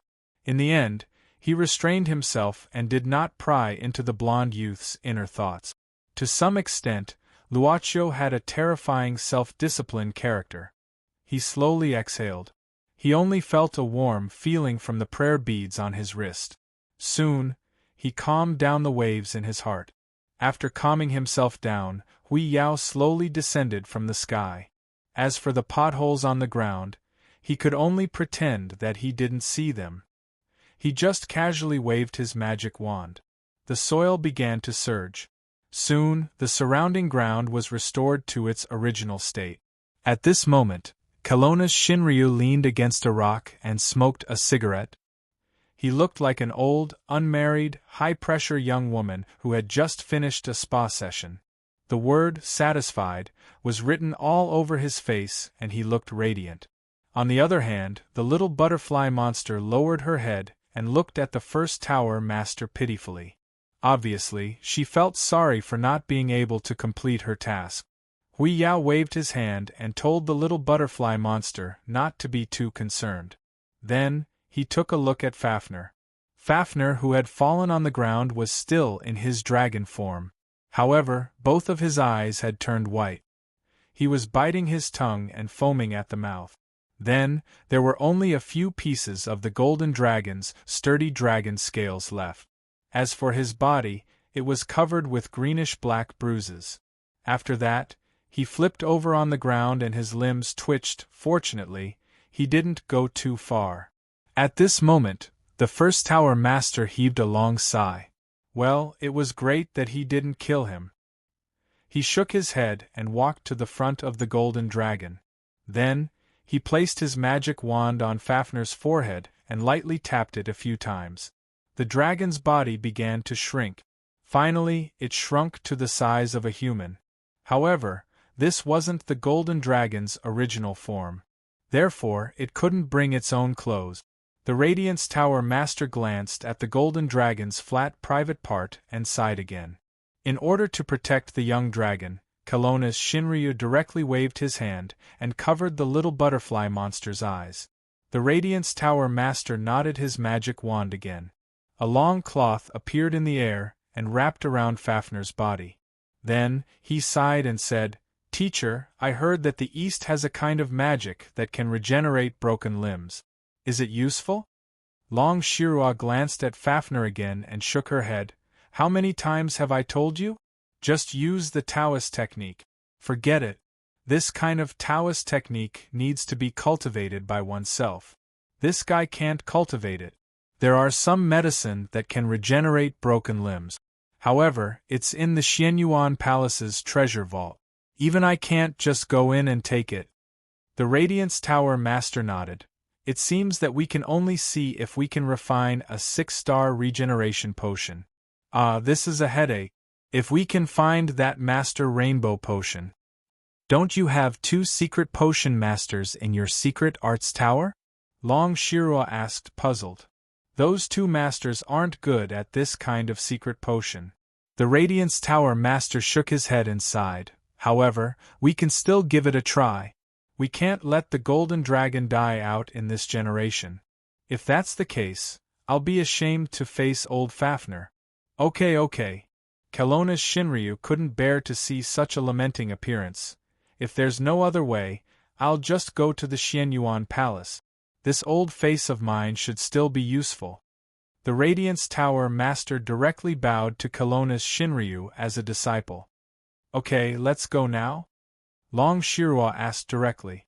The Radiance Tower Master pondered for a moment and suddenly said, "Teacher, can you take Fafnir to a place to rest first? I still have something to do. I want to find the acting Grand Duke of the Teredo clan." "What's the matter?" Long Shirua was startled, then his face changed slightly. "Wait. Don't tell me you're going to talk about the compensation? Let's make it clear first, the one who caused the destruction is this damn pervert. It has nothing to do with me. I'm afraid the compensation can't be negotiated in just a few words." Hui Yao could only smile bitterly.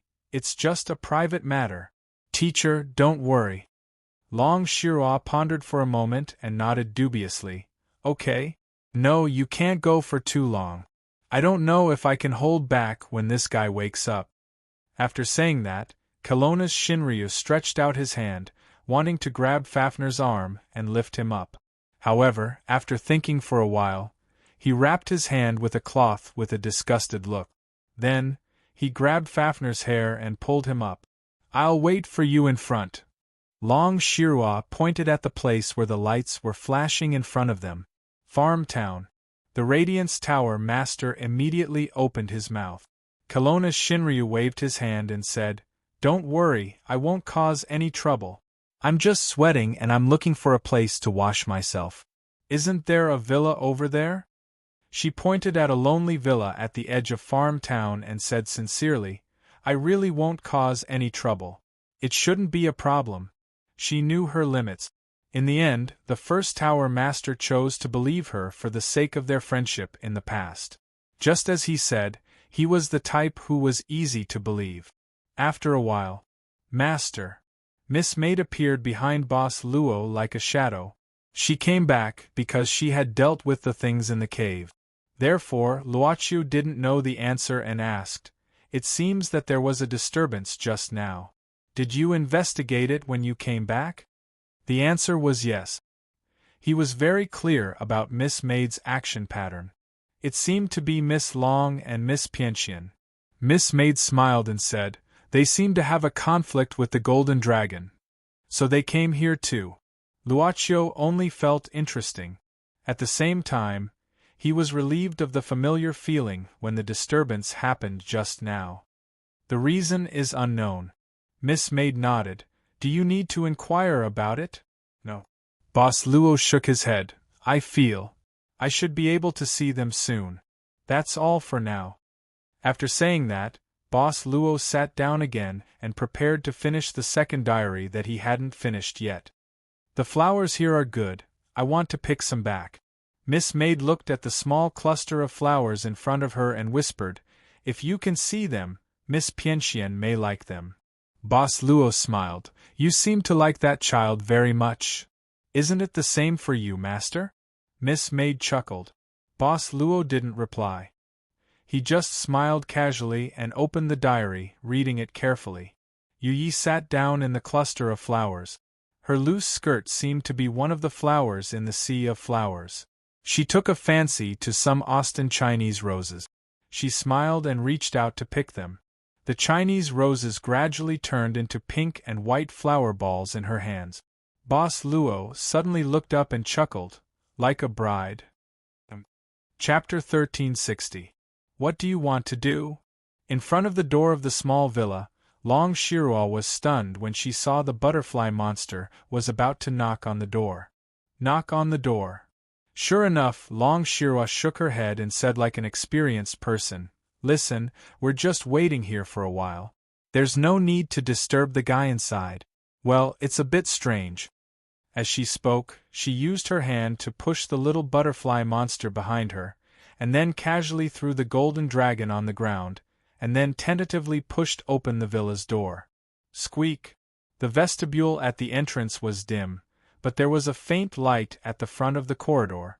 The true dragon of the divine land glanced at it, pondered for a while, and walked in directly.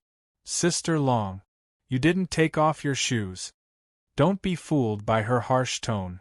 In fact, she was just angry. Looking back at the big-breasted butterfly's serious face, the true dragon of the godly land raised her hand and pinched her fingers into the shape of a drill bit. She looked like a mother teaching her daughter. The butterfly monster held her head and didn't squat down. Long Shirua then made a gesture of silence, and then walked towards the light, which came from the crack of the door, and when she was about to reach the door, Long Shirua unexpectedly found a big hole in the ceiling of the corridor. It seemed to be hit by something. Why did she feel that this place was full of the smell of golden dragon Fafnir, and there seemed to be a very special fragrance left? The perfume smell was a bit familiar. She seemed to have felt it somewhere before. Before she was confused, Long Shirua tilted her head and gently pushed the door of the living room. The door opened slowly and she looked in. Long Shirua just stood at the entrance of the living room for a long time. Luo Dance was really anxious, so she held the golden dragon with both hands, closed the door and dragged it into the corridor.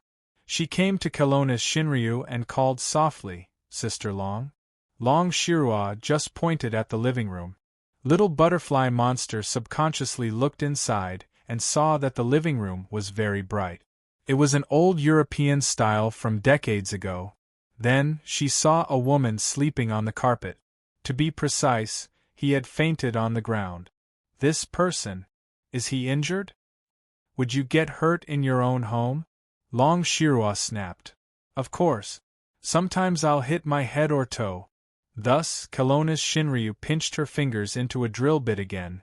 When the little butterfly monster was rubbing her head, Shinryu had already walked to the side of this woman who couldn't get up from the ground. He flipped this woman over. What entered his eyes was a pair of shameful things that didn't lose to the butterfly monster. Tsk. Long Shirua pursed her lips, then stretched out her fingers to the woman's neck, and opened the woman's collar a little, revealing 2 small wounds on her neck. Long Shirua rubbed her chin, looking at the little butterfly monster's eyes, thinking, "This woman has probably just been bitten by a vampire. She should have fainted due to anemia." Vampire? Luo Dance suddenly looked around nervously. He should have left after sucking the blood. I don't feel any other aura in this house except for this woman. Shinryu said casually, but there is a smell of urine and perfume. Perfume? The little butterfly monster subconsciously sniffed a few times. It's really perfume. It smells like Sister Yu Yi. What? Shinryu frowned. You mean the two-faced woman who stuck to that profiteer all day long and acted coquettishly? How could she be here? You're right. Little butterfly monster nodded. In order to avoid the pain of the drill, she automatically ignored Kelowna Shinryu's description of Miss Servant Girl. At this moment, she helped the woman on the ground to the sofa and put her down. Sister Long, are we going to wait here for Mr. Huiyao to come back? Long Shirua said directly. This woman won't wake up for a while.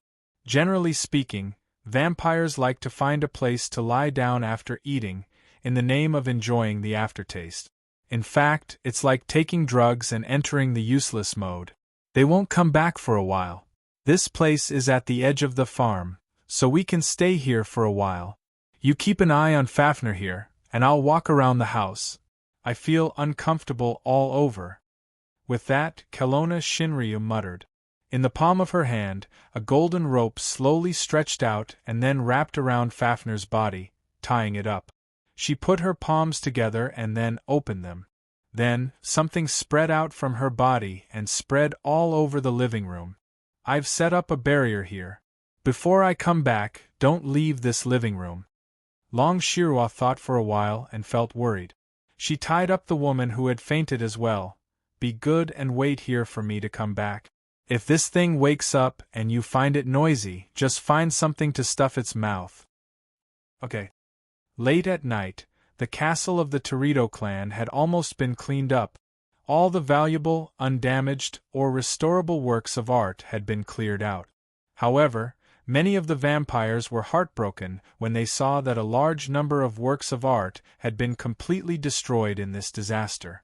This clan was the group that pursued art and beauty the most among the 13 clans. As they spoke, their hatred for the Golden Dragon gradually increased. At this time, Baligan was inspecting the east wing of the original castle. He bent down and picked up a deformed golden cup from the ground, swept the dust on it. Finally, he shook his head and threw the cup back to the ground. Baligan.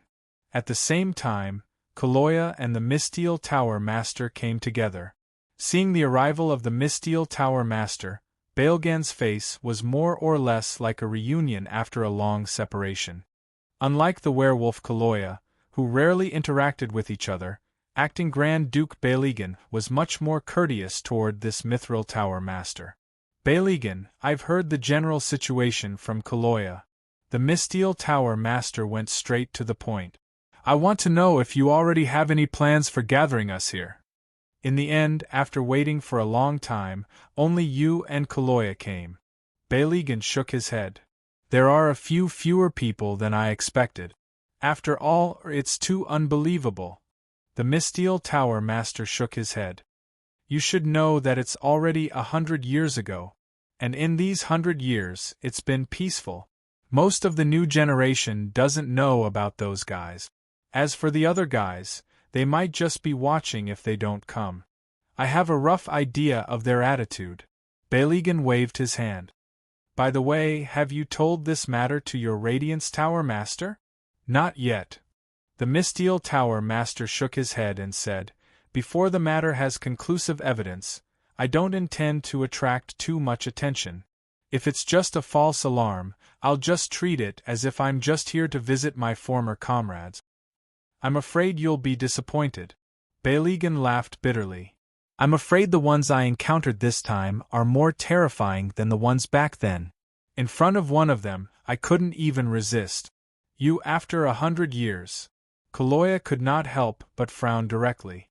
Unlike him, because he was old, his bodily functions had begun to decline, and his strength had been greatly reduced. For creatures like vampires, the older they were, the stronger they were. No one knew to what extent Baligan had evolved 100 years after that war. Kaloya suddenly said, In the first 10 years after the war, you were fully capable of becoming the 14th Grand Duke, right? Baligan said indifferently, 100 years ago, if the team that joined the coalition army was not us, but the Grand Duke, the Beast King, and the Radiance Tower Master, how much do you think the survival rate would have increased? Our survival rate back then was less than 1%. About 20%? Kaloya scratched his head. He was not good at calculating this kind of data. However, even if it was a tragic victory 100 years ago, after 100 years of cultivation, the new generation has also grown up. Overall, I feel that the overall strength of the current in human domain is much stronger than when it was established 100 years ago. And we still have the spoils of war. You want to fight? The Misteel Tower Master frowned and looked at this guy who was past his prime but was still warlike in nature. If you're scared, then be scared. Don't use words like strategic compromise. Kuloya said in a deep voice, werewolves only have warriors who stand and face the enemy. There are no cowards who retreat. Balegan, you were the one who discovered this time, and you were the one who gathered them. Do you want to fight or what? Speak. I'm really glad that you weren't the commander back then. Balegan shook his head in annoyance. Fight or not? I want to go to the battlefield back then and take a look. I'll decide after that. Battlefield? The Misteel Tower Master was startled. What's there to see? We've been exploring that place for 10 years after the war, but we didn't find anything. No, Balegan said seriously. I had the same idea before. But after today, I have a feeling that we've forgotten something back then. I have a feeling that we might be able to find the answer if we go there again. Holding a doubtful attitude, Kuloya muttered to himself in silence. What do you want us to do? The Misteel Tower Master asked directly. Balegan said, I was going to go with you, but I want to take care of things here first, so it might be a little later. How about giving me half a day? Kuloya sneered. Those guys have reappeared, and you still have the leisure to clean up the place? But you don't know that 12 Grand Dukes have just died. Balegan just glanced at this rude guy indifferently. He really couldn't understand how this guy could create so many highly artistic scripts. It was simply illogical. All right. The Misteel Tower Master nodded. The battlefield is sealed anyway, and it will take some time to open the seal. Then I'll go with Kuloya first, and you follow behind. It was obvious that the Misteel Tower Master was a man of action. As he spoke, he had already summoned the flying carpet and stepped on it. Kuloya! See you later, vampire. The werewolf hero shrugged and jumped on the flying carpet. In the blink of an eye, the flying carpet had already rushed into the air. Looking at the flying carpet in the distance, Balegan said quietly, Only 2. It seems that my integrity is really tested. Shaking his head, Bailey began to wander around the castle ruins again. Not long after, a vampire came forward to report that Baseby had successfully survived the Lost Rift and had arrived at the farm. Ask him to come and see me. Balegan thought for a moment and then gave the order. After the vampire left, Balegan came to the edge of the rift and looked at the bottomless place below, falling into deep thought. Before the 12 Grand Dukes died, they said that something had happened in the rift. But before he had time to inquire about it, he felt that things had suddenly become chaotic. From the appearance of the people in that place to the Golden Dragon's rebellion, the death of the 12 Grand Dukes, and the rift's change, it had only been less than a day. He could not even find a complete sequence of events from so much information. While thinking, Balegan suddenly felt something. His expression changed slightly, then he adjusted his emotions and slowly turned around. He saw that not far from the cliff, a figure had arrived at some point. This figure was wrapped in a faint light, and it was difficult for Balegan to see the figure's true appearance. But he knew the figure's identity very well. Balegan slowly stepped forward. I really didn't expect that the things here would alarm you. So, Tower Master of Radiance, is there anything I can help you with? The person who appeared here was the first Tower Master of the Magician Association's Secret Arts Tower, Radiance, who had just bid farewell to Long Shirua. Bathed in light and shadow, the Tower Master of Radiance looked completely different when he faced the acting Grand Duke of the clan compared to when he faced Kelowna Shinryu. Just like when he was in the Secret Arts Tower, he was full of majesty. This kind of sizing up seemed to be trying to see through Balegan. It was just that the acting Grand Duke's face was calm, and there was nothing to nitpick about his bearing and behavior. The Tower Master of Radiance said slowly, Regarding the rebellion of the Golden Dragon, Fafnir, it is indeed our association's failure to supervise. I will send someone to verify the Teredo clan's losses this time, and then fully compensate you.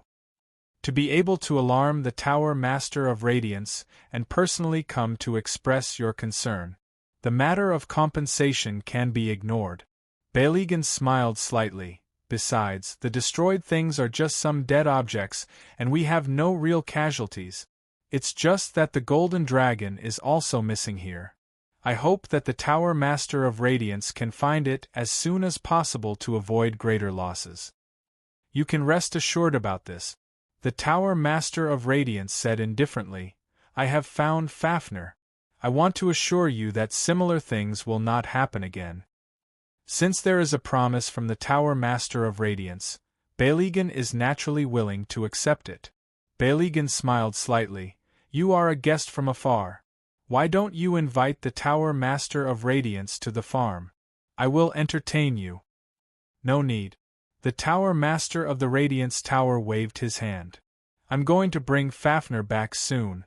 Send my regards to the members of the Teredo clan who were injured in this disaster. Also, tell them that their stay fees will be halved this year. Thank you very much. The Tower Master of Radiance nodded and seemed to be planning to leave. However, he did not leave just like that, which made Balegan puzzled. The first Tower Master was silent for a moment before slowly opening his mouth. There is one more thing. Tower Master, please speak. The Tower Master of Radiance was silent for a moment before opening his mouth. I want to ask for one of the crops from your farm. Although crops were the precious property of the clan, it wasn't to the extent that they would be reluctant to give them away when facing the truly powerful beings in the inhuman domain. In fact, because the crops of the clan's farm were too outstanding, some of the local bosses who had connections would occasionally make such a request. What he did not expect was that even the first Tower Master of the Secret Arts Tower would have such a request. Is there a problem? The Tower Master of Radiance asked indifferently. Why did he use this kind of light and shadow effect? Naturally, it was because he felt that this kind of behavior was too shameful. Of course not. Balegan hurriedly said, since the Tower Master has taken a fancy to it, it is naturally our honor. Then, may I know who the Tower Master is referring to in the farm? I will definitely deliver it personally. The Tower Master of Radiance opened his mouth. Here came the embarrassing thing. He did not know the name of the person under the tree. He actually forgot to ask? Him. Balegan subconsciously opened his mouth. It's him, not her. In the Western language, the distinction between him and her was very clear. He? The Tower Master of Radiance immediately shook his head and waved his hand. In front of Balegan, another light and shadow slowly appeared. The light and shadow gradually became clearer, and it seemed to be a woman. At least, it was dressed like a woman.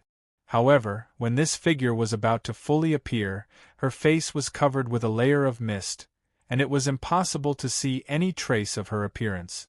Tower Master of Radiance, this is? Balegan was puzzled again. It was not only the acting Grand Duke who was puzzled. The first Tower Master of the Secret Arts Tower was also puzzled. He actually could not recognize the appearance of the person under the tree. This was embarrassing. But the Tower Master was after all, so he said without blushing. He is about 21 or 22 years old, a typical Eastern face, black hair and black eyes. Although he is a male, he is the most ideal type of female. In addition, he may have dabbled in the Eastern Taoist culture. It is really a very special character. The Tower Master of Radiance coughed lightly and said, I just hit it off with him, and I am interested in accepting him as my student. Don't think too much. I won't think too much, definitely. Balegan nodded seriously. This is my private communication crystal. The Tower Master of Radiance threw a crystal to the acting Grand Duke and disappeared on the spot. Balegan looked at the first Tower Master's private communication crystal in his hand. He heard that there were not many people in the inhuman domain who had this thing. But when did Farm have such a character design? Baligan could not help but fall into deep confusion. After all, no matter what, he was still a dormitory supervisor who cultivated one crop after another. Chapter 1361. In Human Territory, Magician Association Headquarters.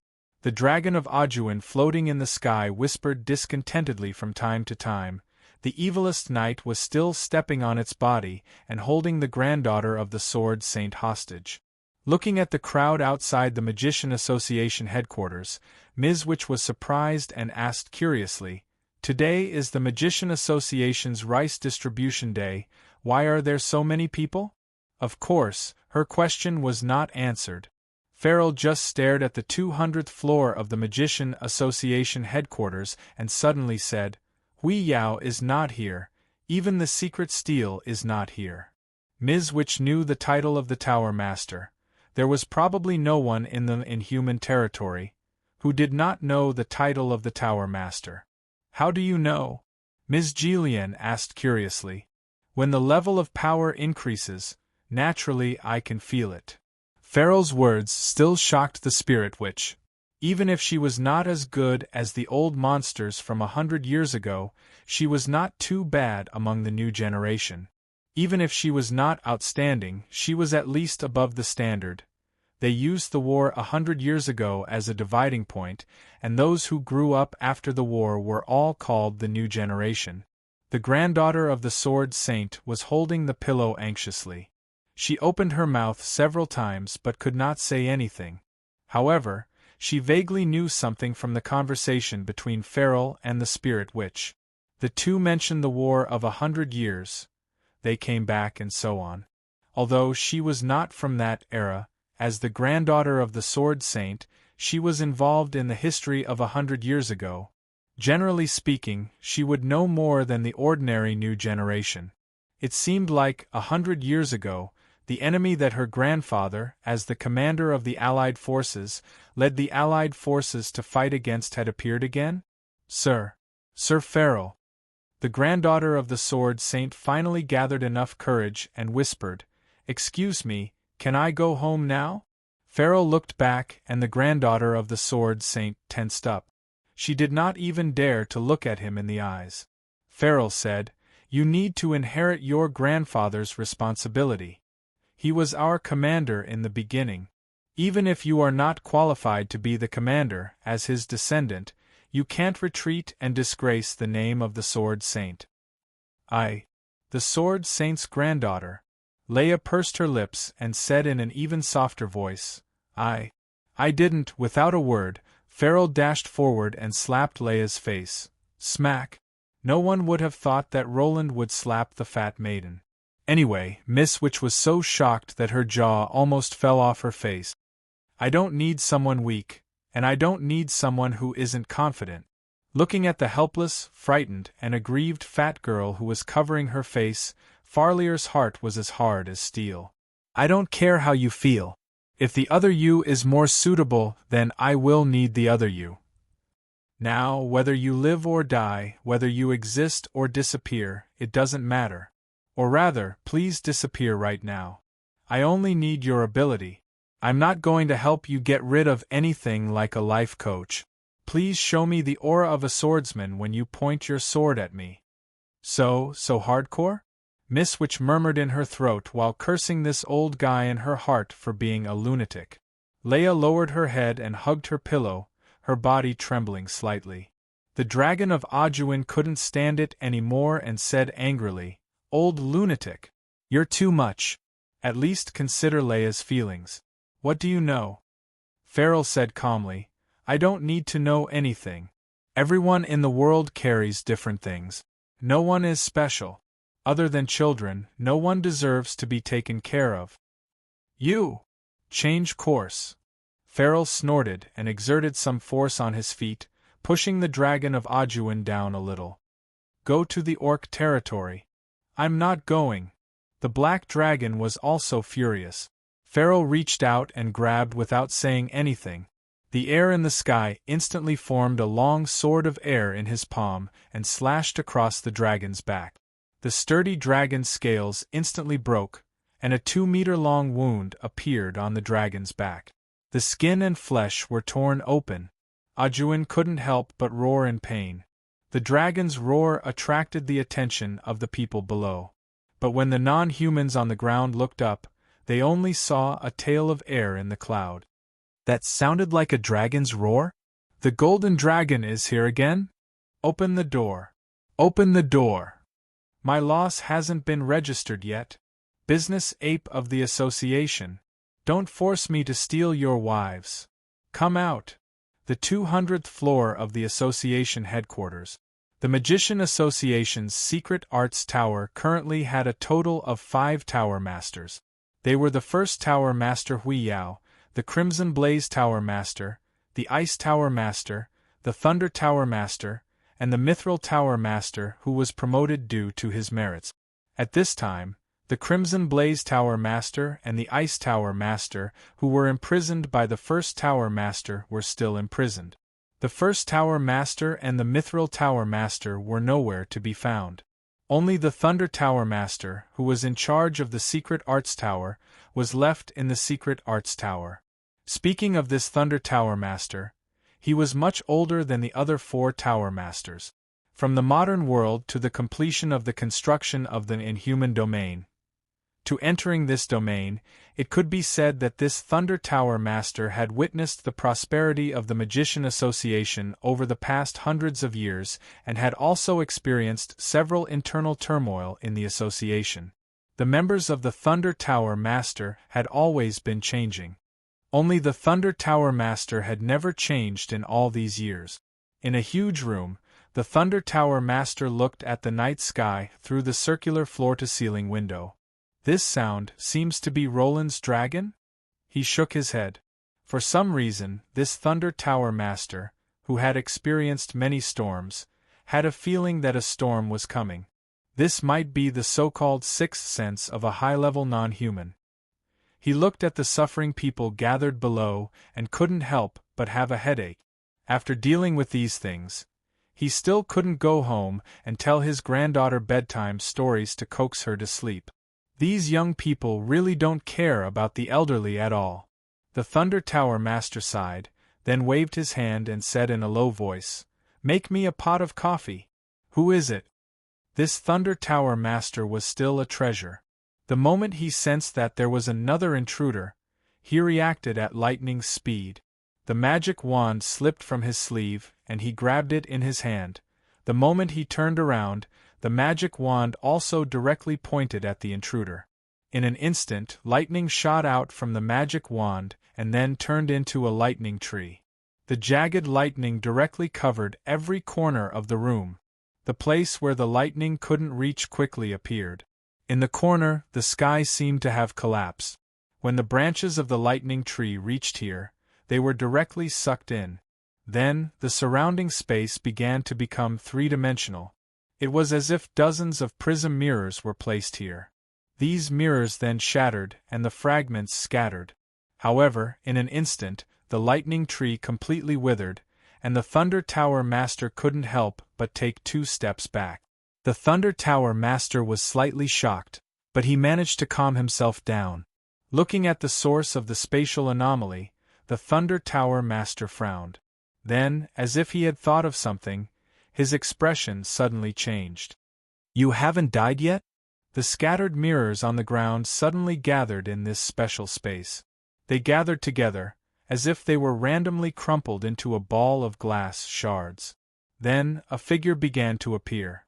When this figure completely appeared, the Thunder Tower Master's gaze suddenly became flustered.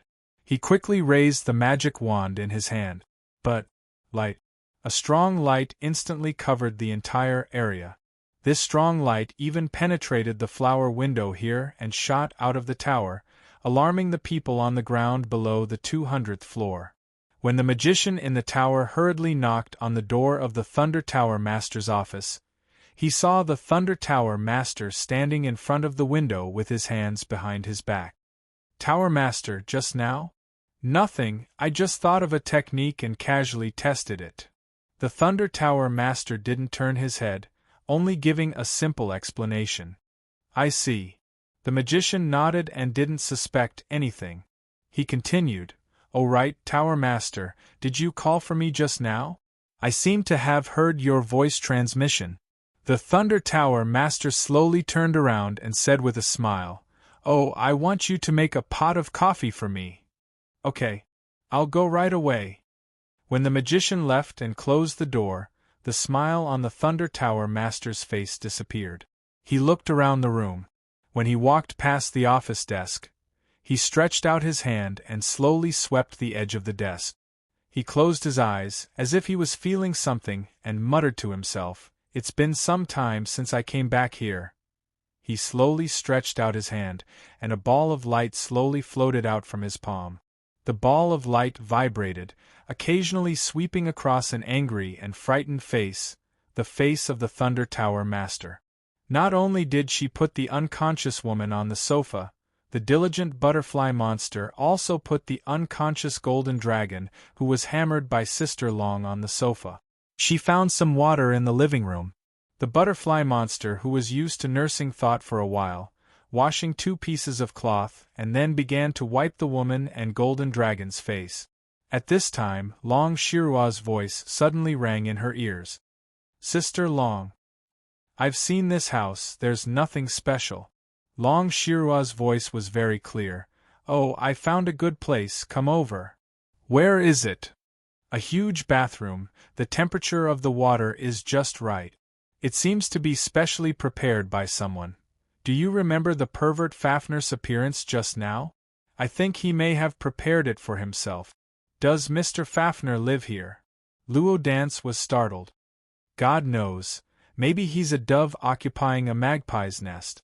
He's not good at other things, but he especially likes to be beautiful and clean. After a day of trouble, not only did you destroy his house, but you also wanted to eat and take here, whatever. Are you coming over or not? If not, wait for me in the living room for a while." "Oh, wait for me," Luo Dance said quickly. Females seemed to be unable to get rid of the temptation of bathing. They had been running around for a long time today. A small hole was opened in the enchantment of the living room. The butterfly monster went through it and soon came to the bathroom mentioned by Long Shirua. When she opened the door and went in, she saw the steam in the bathroom. Long Shirua had already sat on the edge of the small swimming pool, directly soaking her body, showing a satisfied face. "I feel like I'm alive." Colonus Shinryu loosened his neck, then looked at the butterfly monster. "What are you doing? Come down." "Ooh." With that, the butterfly monster grabbed the bottom of the clothes, and then turned them up. Finally, after putting the folded clothes aside, the butterfly monster walked a few steps with a cheerful laugh, and then directly jumped into the bath. The water splashed everywhere, and she happily played in the water like a child. "Really, why are you so happy?" Long Shirua held her cheek with a gentle look. The butterfly monster swam in the water like a paparazzi, hearing that, "Because this is the first time I'm taking a bath with Sister Long. I didn't even try it in the hospital." Colonus Shinryu snorted. "The bathroom in the hospital only has a small bathtub, I'm sorry." I didn't mean that. No, I mean, I'm teasing you, silly girl." Long Shirua smiled, then turned around, revealing her smooth back. "Come and give me a massage. I always feel that my shoulders are a bit heavy recently. I'm at the age of being tortured by pressure." "Okay." Swimming behind Long Shirua, the little butterfly monster easily found a towel for wiping her back, various kinds of shampoo, and a basin with transparent viscous liquid in the pile of things beside the bathtub. "What's this?" The butterfly monster used her finger to touch the viscous liquid in the basin. The liquid connected into a crystal silk thread. The true dragon, who was lying on the edge of the pool, glanced at it and subconsciously said, "Collagen lubricant, isn't it? Isn't there a lot of films in traditional baths? It's for applying on the body." "What's a film of traditional baths?" The butterfly monster blinked her eyes. "It's a teaching video of a different kind of massage therapy," Colonus Shinryu said without blushing. "I'll teach you when you're older." The butterfly monster tilted her head and thought for a while, her fingers rubbing the slippery liquid on her fingertips. Then she directly applied it on Shinryu's back. Is it like this? The cold feeling made this Shinryu shiver all over. Don't apply it on me. Long Shirua uncomfortably roared twice. This stuff is applied on the massager's body. Is it like this? Hearing this, the butterfly monster grabbed another handful of lubricant and began to apply it on her body. The tender white skin seemed to be plated with a thin layer of crystal. She tried to rub her body with her hands and then laughed. Wow, it's slippery, so interesting. Sister Long, try it too. With that, before Shinryu could react, the butterfly monster directly hugged him. The trembling ball was suddenly squeezed together. A rather subtle feeling made the true dragon shudder again. Should it be said that this was something that he had learned without a teacher? He itchy, so comfortable. Damn it, don't touch there. Sister Long, are you ticklish? Well, Agile, it seems that you've forgotten the fear of being controlled by the dragon claw. You want to run away after offending me? Secret skill, 48 hands. Chirp. Today's harvest is good. In front of the villa, Miss Maid, who was holding a bunch of Austin roses in her hand, said with a smile. In front of the door, Boss Luo stopped and smiled. Well, it's quite lively inside. Miss Maid heard it and listened carefully. She didn't have any perception, but it didn't mean that her hearing was weak. She heard the faint sound and covered her mouth with her small hand. Oh, it seems, it's true. /1_. Chapter 1362. The temperature of the water in the bathtub didn't seem to drop with the passage of time. The constant temperature design of the bathtub made the bathtub more and more hazy. She seemed to have walked into a foggy place. She could vaguely see two figures sticking together at the edge of the bathtub. Occasionally, some strange moans and gasps could be heard. Sister Long, I feel that my body has become strange, just like the last time. It felt like drinking some kind of lemon tea. After taking a sip, she couldn't help but continue to suck it subconsciously until she felt refreshed. Kelowna's Shinryu was in such a state. At first, she just wanted to retaliate by using her hands, but then she couldn't stop. Her hands seemed to be out of her control, and she became more and more skilled in using the secret technique. She couldn't stop at all. The feeling of bullying this little butterfly monster was too wonderful.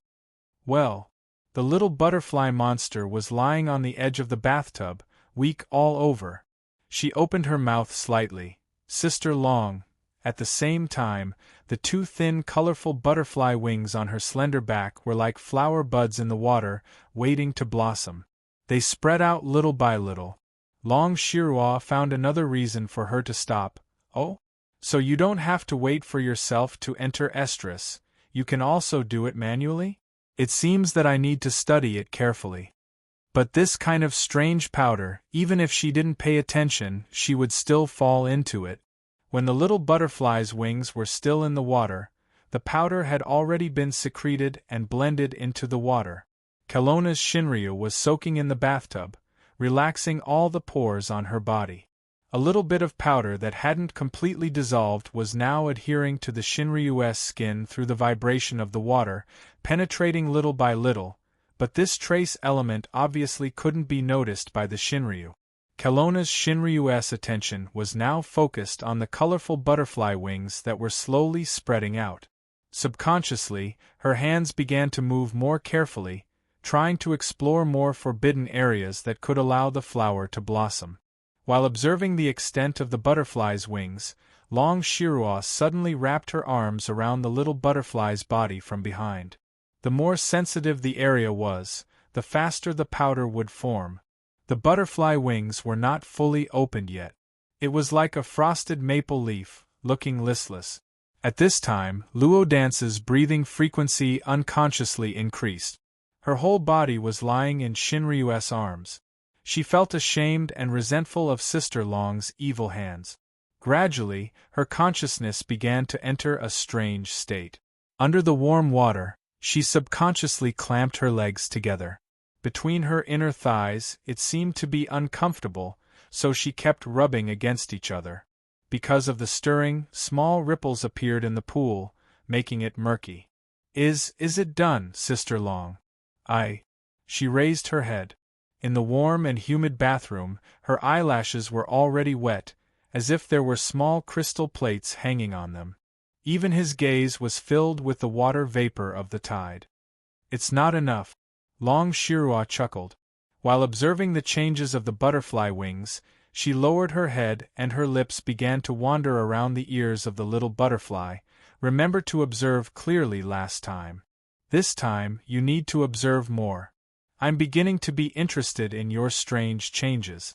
I really don't know what that girl fed you to make you become like this. But Shinryu's secret skill seemed to have reached a limit. Though the butterfly wings had blossomed, it hadn't reached the limit. The magical powder had been formed, but the amount was far less than the last time when the little butterfly entered estrus. The quality was also quite bad.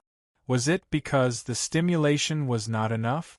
Long Shirua pondered for a moment, directly grabbing the weak arm of the little butterfly, whispering, "Next, try it yourself, like what I did just now." "No, don't." The little butterfly's remaining reason made the little butterfly resist this suggestion that made her heart beat faster. But her arm didn't have any strength. Even though she resisted verbally, under the guidance of Kelowna Shinryu, she began to touch her body subconsciously. The butterfly wings that hadn't blossomed for a long time seemed to have opened a little because of this stimulation. Long Shirua noticed the changes of the butterfly wings. Suddenly, she had the feeling of many years ago, when she was still living in Xianyuan Palace, when she woke up in the middle of the night and watched the flowers bloom. Long Shirua's hands suddenly stopped. "Seems like someone broke into my barrier." Kelowna Shinryu's eyes suddenly showed a trace of cold light, and she jumped out of the bathtub at the fastest speed. It was too time-consuming to wear clothes, so she reached out and grabbed a bath towel, directly wrapping it around her body. The little butterfly woke up at once. She shook the butterfly wings on her back uncomfortably, and then a little powder fell into the bathtub. She didn't care about it, but seeing Long Shirua had rushed out of the bathroom, she wrapped the towel around herself and grabbed the clothes on the side of the bathtub, hurriedly flapping her butterfly wings and flying out of the bathtub. In the corridor, Miss Maid holding a bouquet walked side by side with Boss Luo, coming to the door of the living room. After thinking for a while, Boss Luo wiped off his clothes and returned to his original appearance. He didn't care about anything, but it was also a kind of politeness to maintain his appearance in front of acquaintances. Based on this idea, Boss Luo said to Miss Maid in a low voice after returning to his original appearance, "Next time you want to dress up, you have to use the promise card." How could she be willing to use such a precious thing? She said she would collect them one by one. Luochio pushed open the door of the living room, and the barrier set up here blocked them. Luochio didn't have the habit of breaking in, but after seeing Fafner tied up in the barrier and Teresa, he directly walked into the barrier. He didn't destroy it, but directly went to the bow of the ship. Although he didn't know why the golden dragon was tied up here, he thought it had something to do with the blonde young man he met in the forest and Kelowna Shinryu. Miss Teresa seems to have had her blood sucked. Miss Maid, on the other hand, was obviously more concerned about Teresa. Of course, her concern was relative to the golden dragon. Between the two fainted guys, Miss Maid didn't hesitate to give up the golden dragon. That was all. Blood-sucking. Luochio thought for a while. It should have happened after we went out? It should be. Miss Maid checked the wound on Teresa's neck and said, "It may be the work of a vampire in the farm, but it's hard to say now. Maybe it's the vampire called Norman. Of course, Miss Long may know something." Luochio waved his hand. "It's very impolite to disturb a woman's bath. Let's wait here." Miss Maid said softly, "Then I'll find a vase and put these flowers in it." Luochio nodded. After Miss Maid walked away, he subconsciously reached out to touch the wound on Teresa's neck, but when his fingers were about to touch it, he withdrew his hand. He looked at his palm, then shook his head. He felt that sometimes a habit was even more terrible. Boss Luo suddenly turned around and said to Miss Maid, who hadn't gone far, "We should prepare some tea, right?" "Of course." Miss Maid nodded and walked towards the kitchen. Long Shiro rushed all the way to the door of the living room, but she suddenly stopped. She felt a sudden rush of blood, and an uncomfortable feeling made her hesitate for a moment. She frowned and finally pushed the door of the living room open directly. In the living room, because Huang Jinlong and Teresa were lying on the sofa, Boss Luo simply stood and admired the hanging paintings in the living room. It wasn't Miss Maid who opened the door, but Kelowna Shinryu with wet hair wrapped in a bath towel. Boss Luo was quite surprised by her appearance. Long Shiro was now frozen on the spot. She couldn't find any response. "We meet again, Miss Long." Boss Luo took the initiative to greet her. "I didn't want to disturb you, but it seems that I did." "What?" Kelowna Shinryu was stunned, and then she realized that the current situation was not good. She had never thought of this kind of meeting. Wait, when did this profiteer come in? What happened in the bathroom? Thinking of this terrible possibility, Kelowna Shinryu just wanted to find a hole to hide in. Nothing, this profiteer always saw her worst side every time. "No, don't think too much." Long Shiro was slightly angry. "Peeping Tom? Pervert. Damn profiteer. What are you doing here?" "I think, at least for this room, I should be early." Luo Chio smiled. "It seems that Miss Long is still wary of me. If it's because of what happened last time, then I apologize to you again." Apologize? The true dragon of the divine land could still restrain herself if she did not mention that incident. But once it was mentioned, she felt ashamed all of a sudden. She sneered and said, "You've already hit me. Is it something that can be forgotten with an apology? Then, how about I owe you a request?" Luochio thought for a while and said, "As long as it doesn't break the principle of the deal, I'll agree to it. Of course, I'll consider the specific request." Long Shirwa sneered. "It's based on the price that Su Zijuan gave you last time, right? I know you're not that kind. If Miss Long feels that this is a very bad memory, I can also help you erase it." Boss Luo gave a compromise. "If you want to erase it, you should do it yourself." Kelowna Shinryu couldn't suppress her anger anymore and raised her voice. Boss Luo said, "This may be a little difficult because for me, this is also a very good memory. I think I'll never forget Miss Long's appearance at that time. A crying woman is actually very beautiful. If I really forget it, it will be a regret for me." You. What nonsense are you talking about?" Kelowna Shinryu suddenly felt a little dizzy. She rubbed her forehead and calmed herself down. "Let's not talk about this first. You haven't told me what you're doing here." "Because I received a request, so I came in." Boss Luo smiled. "But, I can't tell you the content of the request." "Humph, I'm not interested." Long Shirwa snorted. "Sister Long." At this moment, the little butterfly monster opened her butterfly wings and hurriedly flew over from the end of the corridor. Long Shirwa turned her head and looked at Luochio, who was in the living room. Then, she looked at the little butterfly monster and her own appearance. She became a little flustered. "Wait. Don't come over. Stop." Although the little butterfly monster had the power of a high-level monster, she was still a newbie in the monster world. Hearing this, she was stunned. When she came back to her senses, she couldn't stop and directly hit Long Shirwa. Seeing this, the true dragon of the divine land reacted quickly. With a wave of his hand, he stopped the impudent butterfly demon and slapped it. Slapped it down. Whoosh!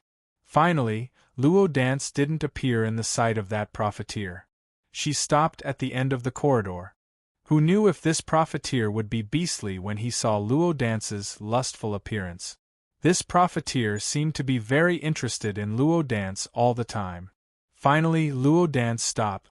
Kelowna Shinryu breathed a sigh of relief and subconsciously wiped her forehead. Unexpectedly, her continuous movement loosened the bath towel on her body and directly slipped down from her chest.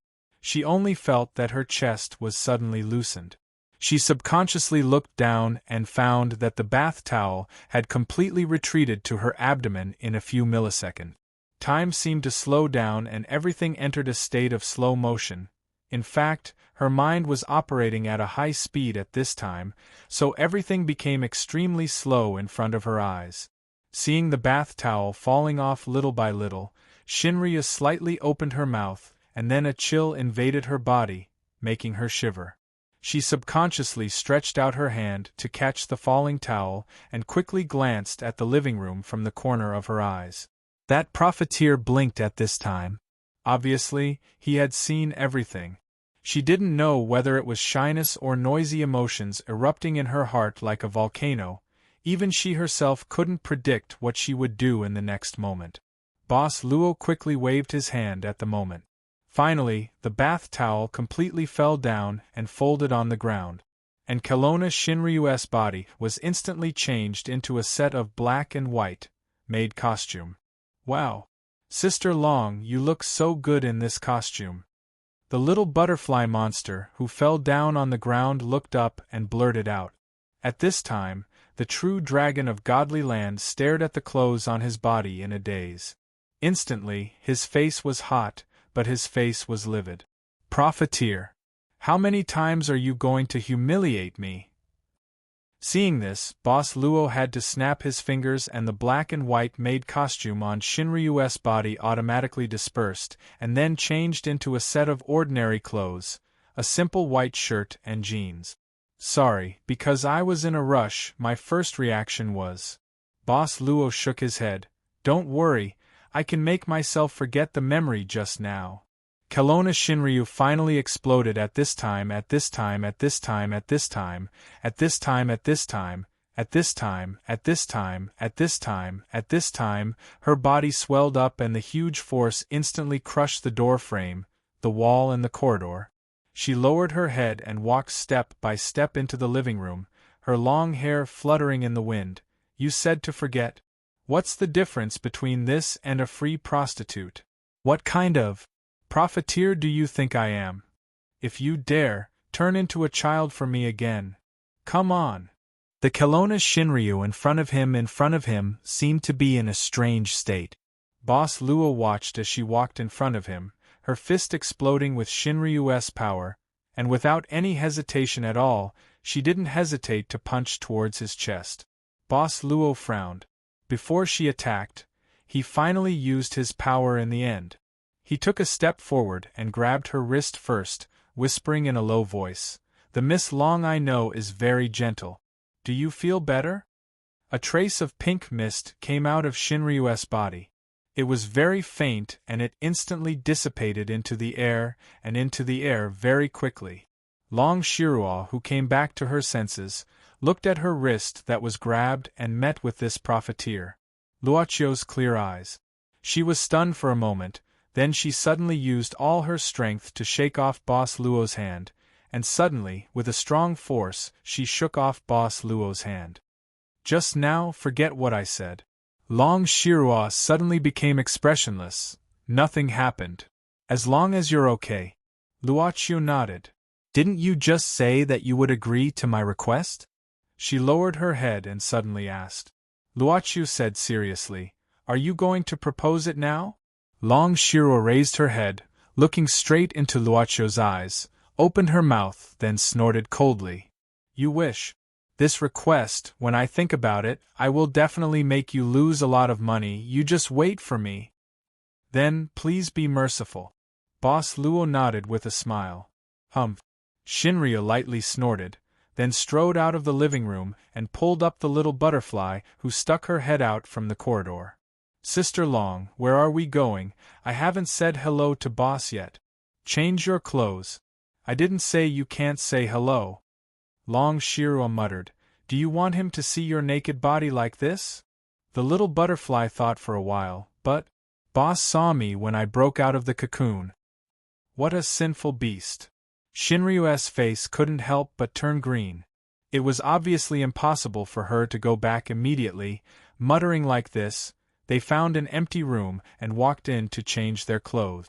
When the servant girl came back with the tea tray, Boss Luo stood quietly, looking at his palm without moving.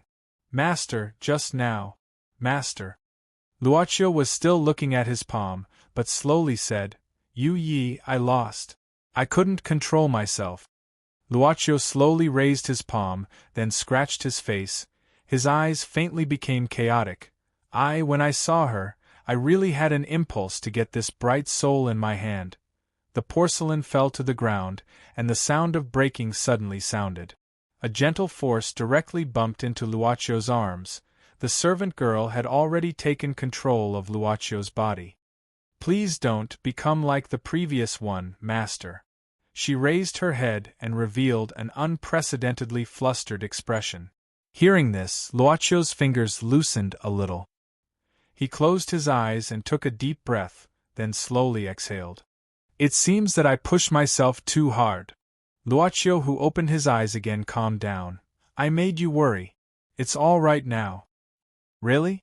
For the first time, she didn't have her previous confidence. As long as you're always by my side. Luocio lowered his head, kissing her. In the room, Long Shiruo, who had changed into her original clothes, was tidying up her clothes in front of the mirror. This was also a memory that was worth keeping. I think I will never forget Miss Long's appearance at that time. If I really forget it, it will become a regret for me. Clap. The true dragon of godly land slapped her own face with both hands. This action startled the little butterfly monster, who was wearing underwear with her hands behind her back, and the buckle that was fastened with great difficulty suddenly broke open. Sister Long? There are mosquitoes, Long Shiruo said indifferently, then turned around. What, do I look like I lose my temper so easily? Didn't she just lose her temper? Butterfly monster pursed her lips and didn't speak. Long Shiruo sighed, then came behind Luo Dance. Let me help you. Hey hey hey. Luo Dance stuck out her tongue, and then suddenly said, Sister Long, do you really hate Boss? Why do you quarrel with him every time you meet? Long Shiruo opened her mouth, muttering, Probably it's because I'm afraid. Afraid? Luo Dance was stunned, but Boss is very nice, not scary at all. That's the most terrible thing. Kelowna's Shinryu sighed. Even I, sometimes, am afraid of myself. I'm afraid that I will suddenly lose control one day. If Kelowna's Shinryu is out of control, who in Kelowna can stop it? What's more, that guy. If he loses control, can you imagine what our world will become? Boss, he won't. Butterfly monster suddenly turned around before putting on her underwear. He won't? Looking at the child who was about to cry, Long Shiruo shook her head. You have big breasts, you're right, okay. Can you put on your clothes before you talk? Oh. Luo Dance pouted her small mouth and responded. Long Shiruo shook her head, thinking that it would be best if it could be so simple. She continued to fasten the strap of Luo Dance's underwear. Kelowna's Shinryu suddenly said, No wonder it's so hard to fasten it. You've grown even taller, little girl. Don't drink milk tomorrow. Sigma, degree winky face. Chapter 1363. Inside the Torito clan's castle. After meeting with the acting Grand Duke of the clan, Hui Yao, the first Tower Master, did not immediately rush to meet up with Long Shiruo. Instead, he quietly hid himself. Speaking of which, when one's strength had reached such a level that one could be called an old monster by an ordinary inhuman, it seemed that he would more or less hide and peep at everything that happened. Whether it was in the modern world or in the inhuman domain, where there were many inhumans, there were fewer and fewer things that could arouse their interest. On the contrary, the things that could arouse their interest were intrinsically implicated. If they did not control it well, the consequences and impact would be very huge. If it was just Fafner's occasional madness, Hui Yao could just treat it as Fafner's sudden spasm. He would not personally intervene. At most, he would just let the other Tower Masters deal with it on his behalf. Initially, he intended to let the Master of the Secret Steel Tower deal with it. The secret steel is gone. When Hui Yao appeared in front of Baligan, there was nothing he could hide. Logically speaking, the secret steel should have appeared at the first moment. He did not directly summon the secret steel, nor did he intend to let the secret steel know that his whereabouts had been exposed. He only intended to let the secret steel show up on his own. As long as the way of dealing with things was different, the results would be different. What are these guys discussing? The first tower master, who had been silently observing everything in the ruins of the clan's castle, could not help but shake his head after a long while. He was not a person who inquired about information. Naturally, he would not be like a spy who kept waiting for the results to appear. Shaking his head, the tower master of Hui Yao waved his magic wand. A mirror appeared in front of him. In the Magician Association's headquarters, on the 200th floor. In the Thunder Tower Master's office. You're too impulsive this time. You didn't even inform us beforehand. Even if you're a magician, you still have to abide by the rules of the club. The voice came from one of the pitch-black mirrors on the table. The Thunder Tower Master, who was sipping on his coffee, calmly looked at the few black mirrors and said calmly, "But from the looks of it, I at least got some results. Many times opportunities are like shooting stars. You don't know when it will appear, but all you need to do is to grab it without hesitation the moment it appears. The Golden Dragon is wreaking havoc. The Secret Steel and Hui Yao have left the Secret Arts Tower at the same time, and the Crimson Flame couple was unexpectedly grounded by Hui Yao, leaving only an ordinary good guy, Thunder. This is a once-in-a-lifetime opportunity, and it's a pity to miss it. Please don't bring your personal feelings into the day-to-day operations of the club." Another voice came from the other mirror. "All these years, you've never given up on the inhuman domain. We all know why. We're not against you wanting revenge, but at least you've made a corresponding contribution while enjoying the resources of the club. The seats aren't fixed. You're not the only one who's suitable for the magician brand." "Oh? It seems that so many of my colleagues have a lot of prejudice against me?" The Thunder Tower Master smiled and then narrowed his eyes. "Or is this the first seat, sir, the fool's idea? No matter who it is, you just have to remember that this is the rule of the club.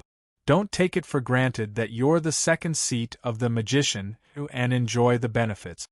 The Thunder Tower Master put down his coffee cup and pressed his hands on the table. He smiled and said, "I've been quite free these years, unlike all of you who have done so many small things.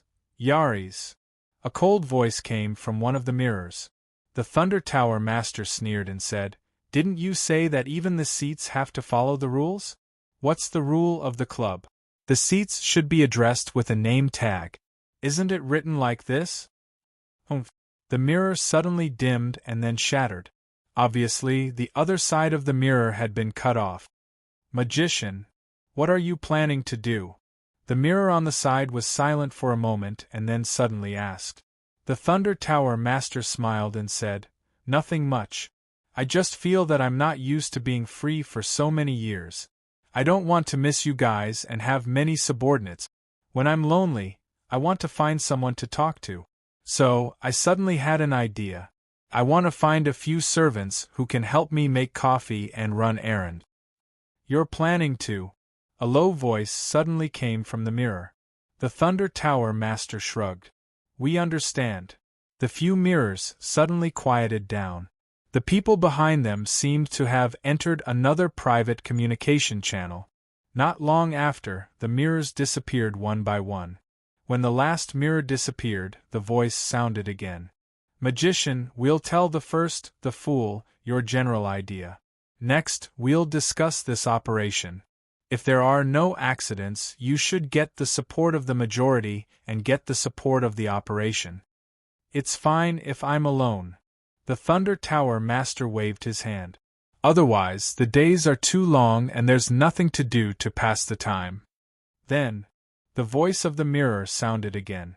However, at this time, the Thunder Tower Master directly waved his hand and broke the mirror that seemed to have something to say. This was because, at this time, a new mirror was slowly forming in the office.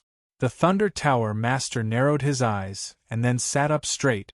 The newly formed mirror only reflected the Thunder Tower Master's appearance at this time.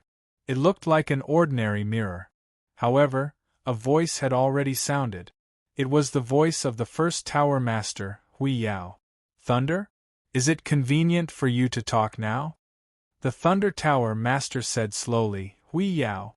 I was still thinking about whether I should report to you. I didn't expect you to take the initiative to call me. At this time, Hui Yao's appearance appeared on the mirror, as well as some of the environment behind him. I'm still in the territory of the Red-Eye clan. However, Fafnir has been recovered. I should be back soon, the Tower Master said directly. The Thunder Tower Master smiled immediately. That's great. You don't know how hard it is for me to deal with these refugees. The Tower Master smiled and said, Don't worry. We still have the ability to compensate for such a small loss. The Thunder Tower Master nodded. That's right. After all, the association has accumulated a lot of wealth over the years. By the way, how long will it take for you to come back? The Tower Master suddenly asked, Thunder, when did you start drinking black coffee? The Thunder Tower Master was stunned. He subconsciously looked at the coffee cup on the table and said calmly, I heard that this thing has a better effect of refreshing. Isn't it all your fault? Why didn't you let me rest in the middle of the night? I'm really sorry. Don't worry, I'll be back soon. The Tower Master smiled and then closed the mirror bit by bit. Then, I'll see you later. The Thunder Tower Master nodded. Before the mirror disappeared completely, he laughed in a low voice. After we meet, I'll definitely give you a big surprise. Hui Yao. I wonder what kind of surprise it will be. Suddenly, the voice of the first Tower Master, Hui Yao, came from behind the Thunder Tower Master. However, it was not really behind the Thunder Tower Master. The voice came from the window behind the Thunder Tower Master from the night sky. The Thunder Tower Master's eyes narrowed.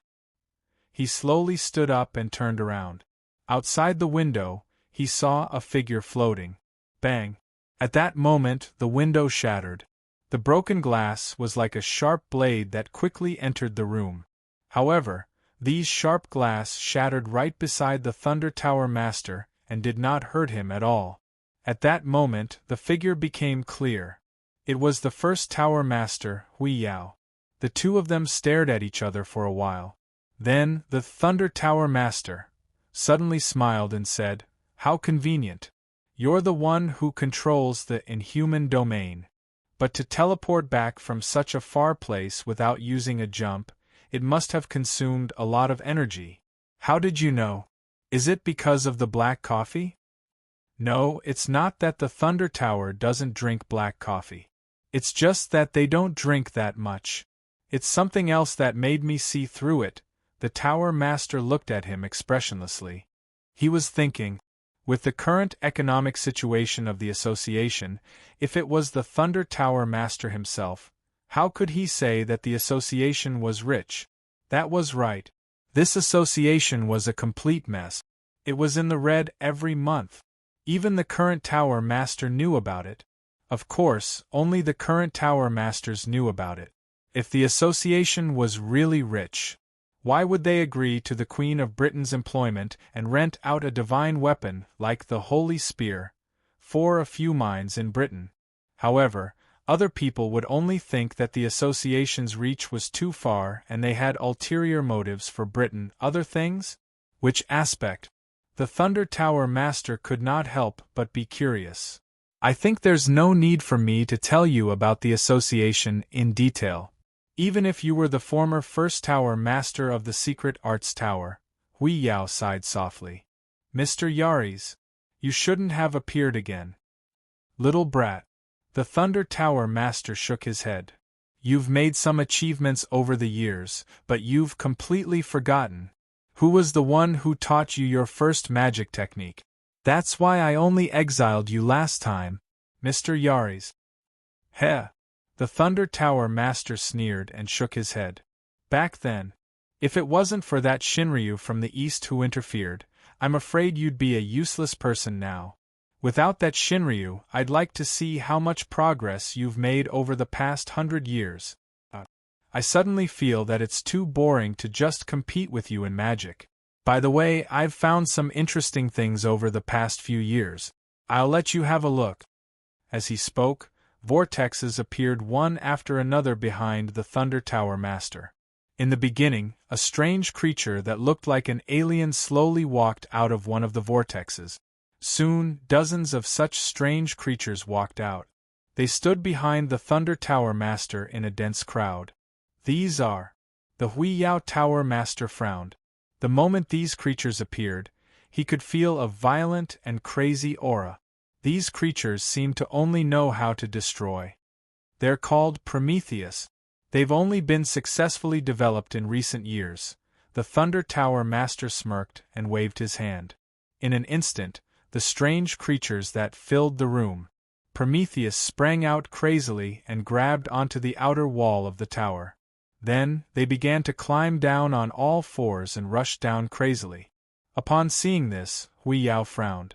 He was about to wave the magic wand in his hand, but he couldn't move his arm. He couldn't help but be stunned. His body was already entangled by many transparent threads. "This won't do." The Thunder Tower Master's palm was also entangled with the transparent threads of the tree roots.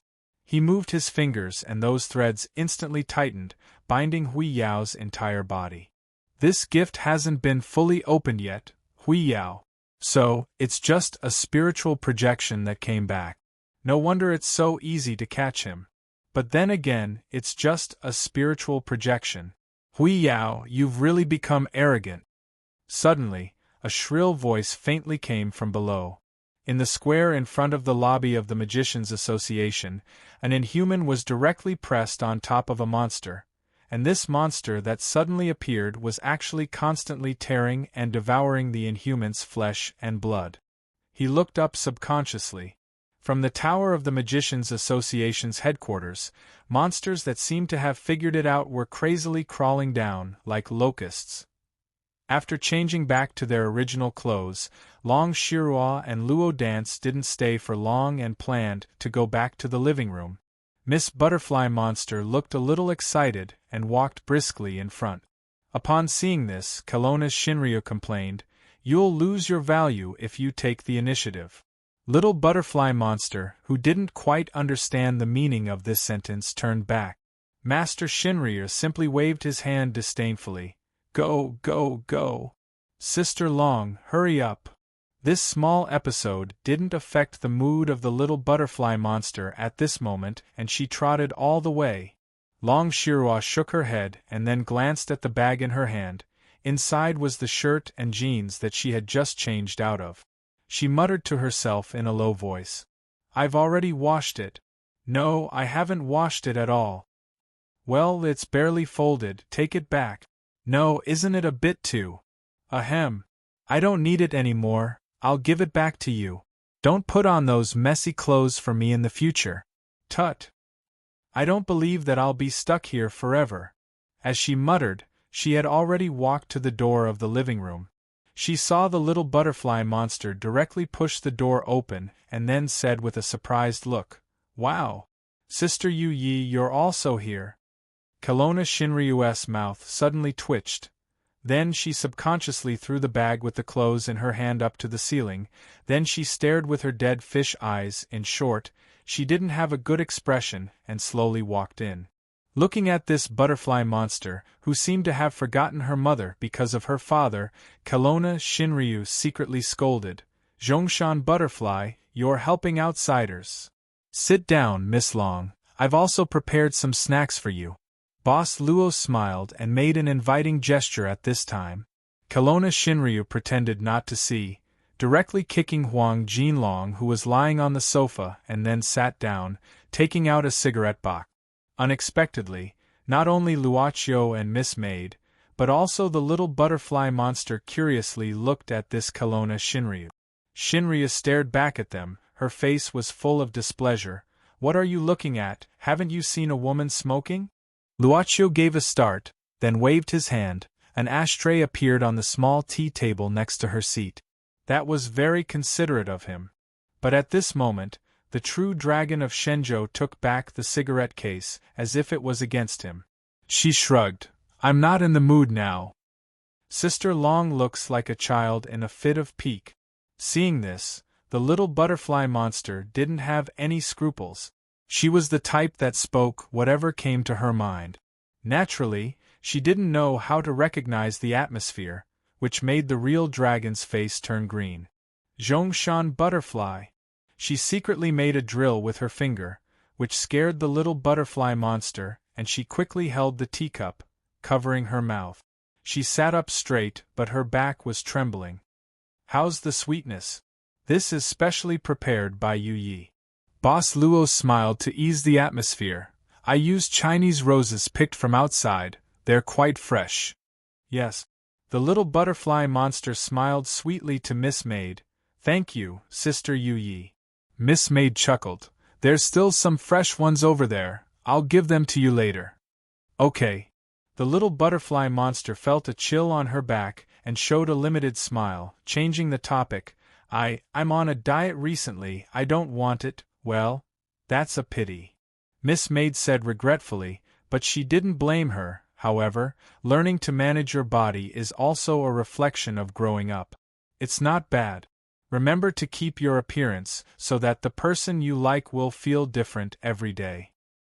Is that so? The little butterfly monster thought. Miss Maid continued, in fact, you don't need to dress up. You just need to keep clean. Of course, if you can keep smiling, you won't look unapproachable. You just need to pay attention to your hair, clothes, and so on. You won't look sloppy. In fact, your current appearance is already very good. Intentionally or not, the servant girl looked at the true dragon and smiled. Miss Dragon, do you think I'm right? Fancy flowers. Kelowna's Shinryu snorted, holding her cheek and turning away. Country people don't have so many tricks. Then, she secretly glanced at her hair. Oh, there's mixed hair? Boss Luo looked at Miss Maid, shaking his head slightly, and then said softly, By the way, Miss Long, do you know why Teresa fainted? I'm talking about her. This woman? Long Shirua glanced at Teresa, who had not woken up yet. Only then did she know her name. Shinryu rolled his eyes. Didn't you say you came here first? Since you know her, how can I know what happened to her if you don't know it yourself? Anyway, she was like this when we arrived. She was bitten on her neck. Don't you know what happened? We weren't here at that time. Boss Luo shook his head. Long Shirua frowned. Why? Do you suspect that I have something to do with this? Luochio looked at her eyes. The Miss Long I know, of course, won't do this kind of thing. Of course, I suspect you. Her pretty face blushed. Kelowna's Shinryu couldn't help thinking that it must be the residue of the Zhongshan butterfly's powder in the water. She held her cheek and turned away. I don't know either. Indeed, when he came here, he saw her lying on the ground. I looked around the house and didn't find anything, then you guys came back. I see. Luochio pondered. What's your relationship with this woman? You seem to care about her. Kelowna's Shinryu glanced at him and asked indifferently. She's my companion on this trip. Boss Luo said casually. Although we don't have a good relationship, it's our fault for not taking care of her. She felt that this profiteer's current state was a little strange. Although there were many criticisms in her heart, but from their previous interactions, she had to admit that this profiteer was quite good at taking care of his customers. It's just a little bit of HP. With your ability, you can save her even if she dies. Why are you so concerned? It's not all your fault. Kelowna's Shinryu said impatiently. But it was comforting. Thank you. Boss Luo smiled. Her pretty face blushed. It must be because the residue wasn't completely removed. Yes. It must be. /1_. Chapter 1364. The problem about Teresa was put aside for the time being. She wasn't related to him anyway. Long Shirua was thinking about Hui Yao at this time. It seemed that this guy had left for some time. According to Hui Yao's speed, it shouldn't take long for him to go back and forth. Every second he stayed would make him feel uncomfortable. Kelowna's Shinryu sighed secretly. He didn't expect to be in such a dilemma. He wasn't a young girl who didn't know anything. How could he not know what was going on? He just couldn't get over it. Indeed, Shinryu wasn't the kind of person who always liked to be in a disadvantageous position. It's just that after being single for a long time, he felt that everything was beautiful and had an illusion. Long Shirua calmed down and then said, "What's your relationship with Fafner? If I'm not wrong, you should have known each other before." "Miss Long, are you here for Milo-chan this time?" Luochio asked. He already knew from Miss Maid's explanation that the current state of the Golden Dragon's corpse was caused by Shinryu. "Milo-chan?" Long Shirua couldn't help but be startled. "It seems that you really know this pervert. You even know his boring side business." Luochio smiled and said, "It's probably fate. The world is very strange, just like how we met Miss Long here." Kelowna's Shinryu suddenly stared at him. "Who's fated with you?" Boss Luo didn't care about this attitude. "So, is there anything special that you came to Fafner this time?" Sister Long came this time to help Fafner give birth to a child. The little butterfly monster heard this and easily sold out the purpose of Kelowna's visit to Shinryu. Zhongshan butterfly. Shinryu couldn't help but stare at this butterfly again. He always felt that this thing would be abducted sooner or later. "Have children." Boss Luo opened his mouth slightly. Of course, he wouldn't think of it that way. He just felt that the way she put it was rather subtle. "Don't overthink it." At this moment, Shinryu couldn't calm down. His originally cold face suddenly became hot again.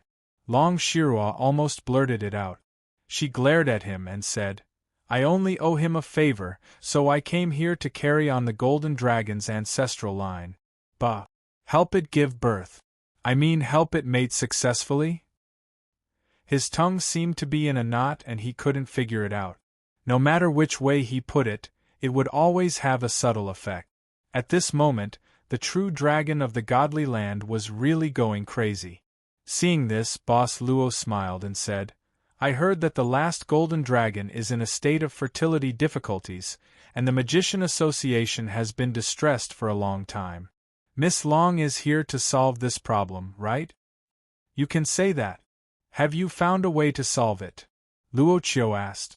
Shinryu shook his head and said subconsciously, "No, this thing is a bit, how should I put it, a gender disorder.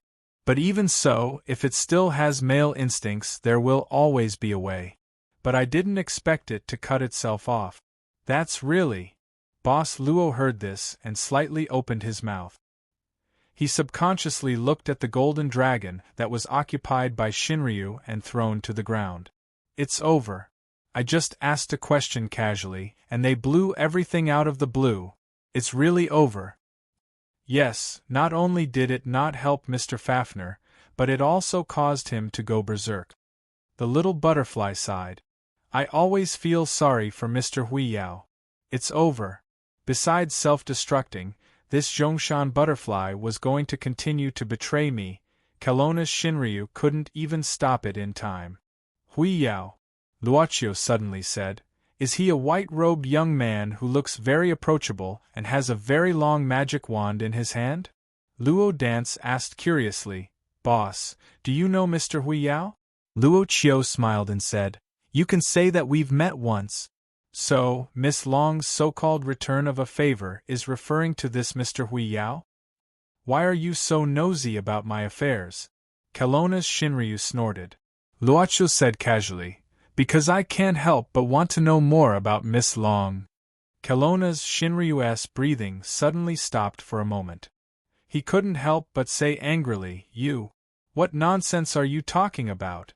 Aren't you afraid that you, a maid, will trouble me?" "It doesn't matter to me." Miss Maid covered her mouth and chuckled. "I'm happy to see Master interested in something." It was like being trapped in a swamp that he couldn't get out of. And it was a whirlpool-like swamp, created by the Master and the Maid. At this moment, The true dragon of the godly land felt as if she was about to be dragged into the depths of a swamp, or like a commodity on display. This sense of danger made her sober up all of a sudden. The power of Shinryu in her body began to cleanse her body from top to bottom. After the blessing of this ancient power, her spirit was suddenly emptied. She slowly sighed and suddenly retorted, "Really? You want to know more about me? That's easy. Then come to my hospital, and I can give you a discount. Dance, next time when you see these two coming to register, remember to bring out 2 folding stools. Don't let them stand and wait. It's impolite." "Oh, okay." The little butterfly monster subconsciously responded. Kelowna's Shinryu felt that this butterfly belonged to the Long family and not the Luo family. She suddenly felt relieved. Unexpectedly, the little butterfly monster immediately said, "But Sister Long, when does the hospital register? There are usually no patients, so there's no need to line up." The true dragon, who had finally calmed down under the cleansing of the true dragon's power, suddenly felt terrible again. The true dragon, who had already given up on the Zhongshan butterfly, turned to look at Luo Qiu as if she didn't hear anything. "Anyway, I'll take Fafnir away," she said indifferently.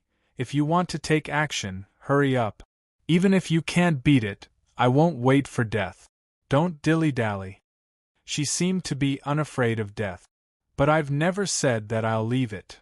Luoqiu smiled and said, "If Miss Long wants to take it away, you shouldn't ask for my opinion, but its own opinion." "How dare it? Wait, your goal is not Fafnir?" Long Shiro was in disbelief. "For now, yes," Boss Luo said ambiguously. Kelowna's Shinryu pondered for a moment and then looked at him with suspicion. She did not see what this profiteer was selling. She thought for a moment and said, "You really won't do anything behind my back?" Boss Luo could not help but ask curiously, "Miss Long, in your opinion, are we really so untrustworthy? I remember that Miss Long has also used our service before." Shinryu snorted, "Since you don't plan to take Fafnir away, that's naturally the best. Don't worry, we're waiting for someone. When that person arrives, we'll leave immediately."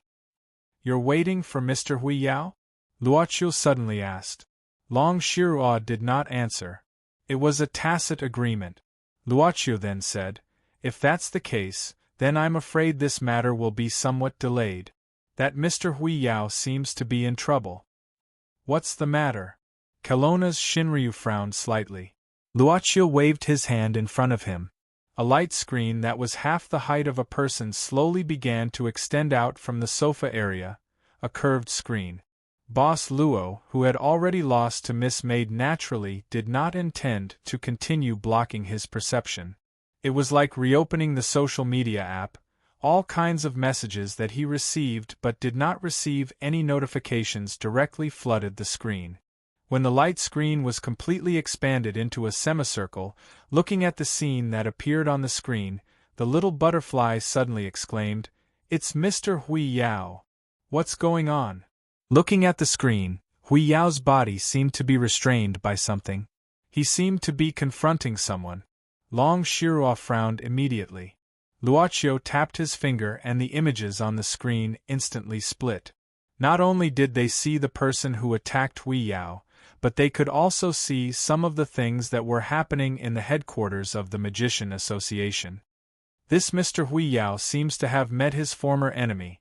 Boss Luo's heart moved and the image of the Thunder Tower Master on the screen began to enlarge. "This is Thunder, he's also one of the Tower Masters. He probably won't attack Hui Yao. I'm afraid this old man is not the Thunder Tower Master that you know, Miss Long," Luoqiu then said. "This Mr. Hui Yao, please address him as Yaris." "Yaris? It's this guy?" Kelowna's Shinryu was stunned. After that, he did not say anything and just frowned as if he was thinking about something. "Sister Long, do you know him as well?" The little butterfly monster was confused and somewhat panicked. This was because on the other set of images, a bloody scene appeared in the Magician Association. A group of strange creatures were wantonly slaughtering and tearing apart the Inhumans. It was not that these inhumans did not resist, but this group of strange creatures had a terrifying recovery ability. Even if they were blown up to the point that only their heads were left, they could quickly recover through cell division. This was unexpected. Moreover, these strange creatures directly charged into the crowd. Many of the inhumans were injured because they were accidentally injured. Because of this, the inhumans in the outer area could not use a wider range of attacks or attacks that were too powerful, resulting in such a miserable situation. Moreover, there was a lack of people who could give orders on the spot. It was almost a mess. Yaris is Hui Yao's first teacher. Long Shirua said quickly. Hui Yao was Yari's student at that time. Later, something happened, so he left Europe to cultivate. Yaris was not only Hui Yao's first teacher, but also the first tower master of the secret arts tower when the inhuman realm was not completed and the Magician Association was still stationed in the modern world. But the current first tower master is Mr. Hui Yao? Luo Dance blinked her eyes. There was an internal strife in the association. It was many years ago. Even more than Long Shirua said. She suddenly looked at the club's boss and the maid, then shook her head and said, "That year, Hui Yao was the winner of the civil strife, and Yaris was exiled after his magic power was abolished. At that time, Yari's magic power was abolished. I saw it with my own eyes. I didn't expect that after so many years, he could still make a comeback. What's wrong with these monsters? I feel like I've seen them somewhere." "Miss Long, you've seen them before," Luoqiu suddenly said. "I've seen them before?"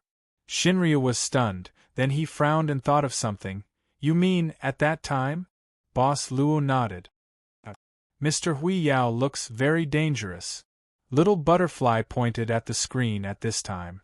At this moment, Hui Yao's body seemed to be eroded by something, and his expression was slightly painful. Kelowna's Shinryu frowned. "What's the matter? Is he afraid of Thunder's body?" Without much hesitation, Shinryu's power burst out instantly, and a golden airflow flowed on Long Shirua's body.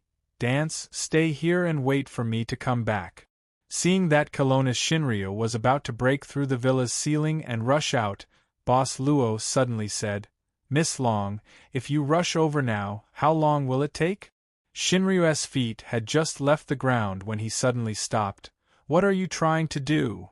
Do you need me to send you over?" Boss Luo suggested. "It'll only take about 1 second. Profiteer. You're actually robbing a burning house?"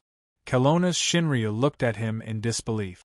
Boss Luo shook his head and said, "If you really have such thoughts, then my suggestion would probably be, do you need us to solve this problem? Or something like that. Don't worry, this teleportation is a free experience. We just hope that Miss Long will be satisfied with our service and slightly change your opinion of us." Long Shirua believed that if she rushed over at full speed, she would be able to arrive in a short time. After all, Fafnir only took a few hours to go crazy and destroy all the way to this place.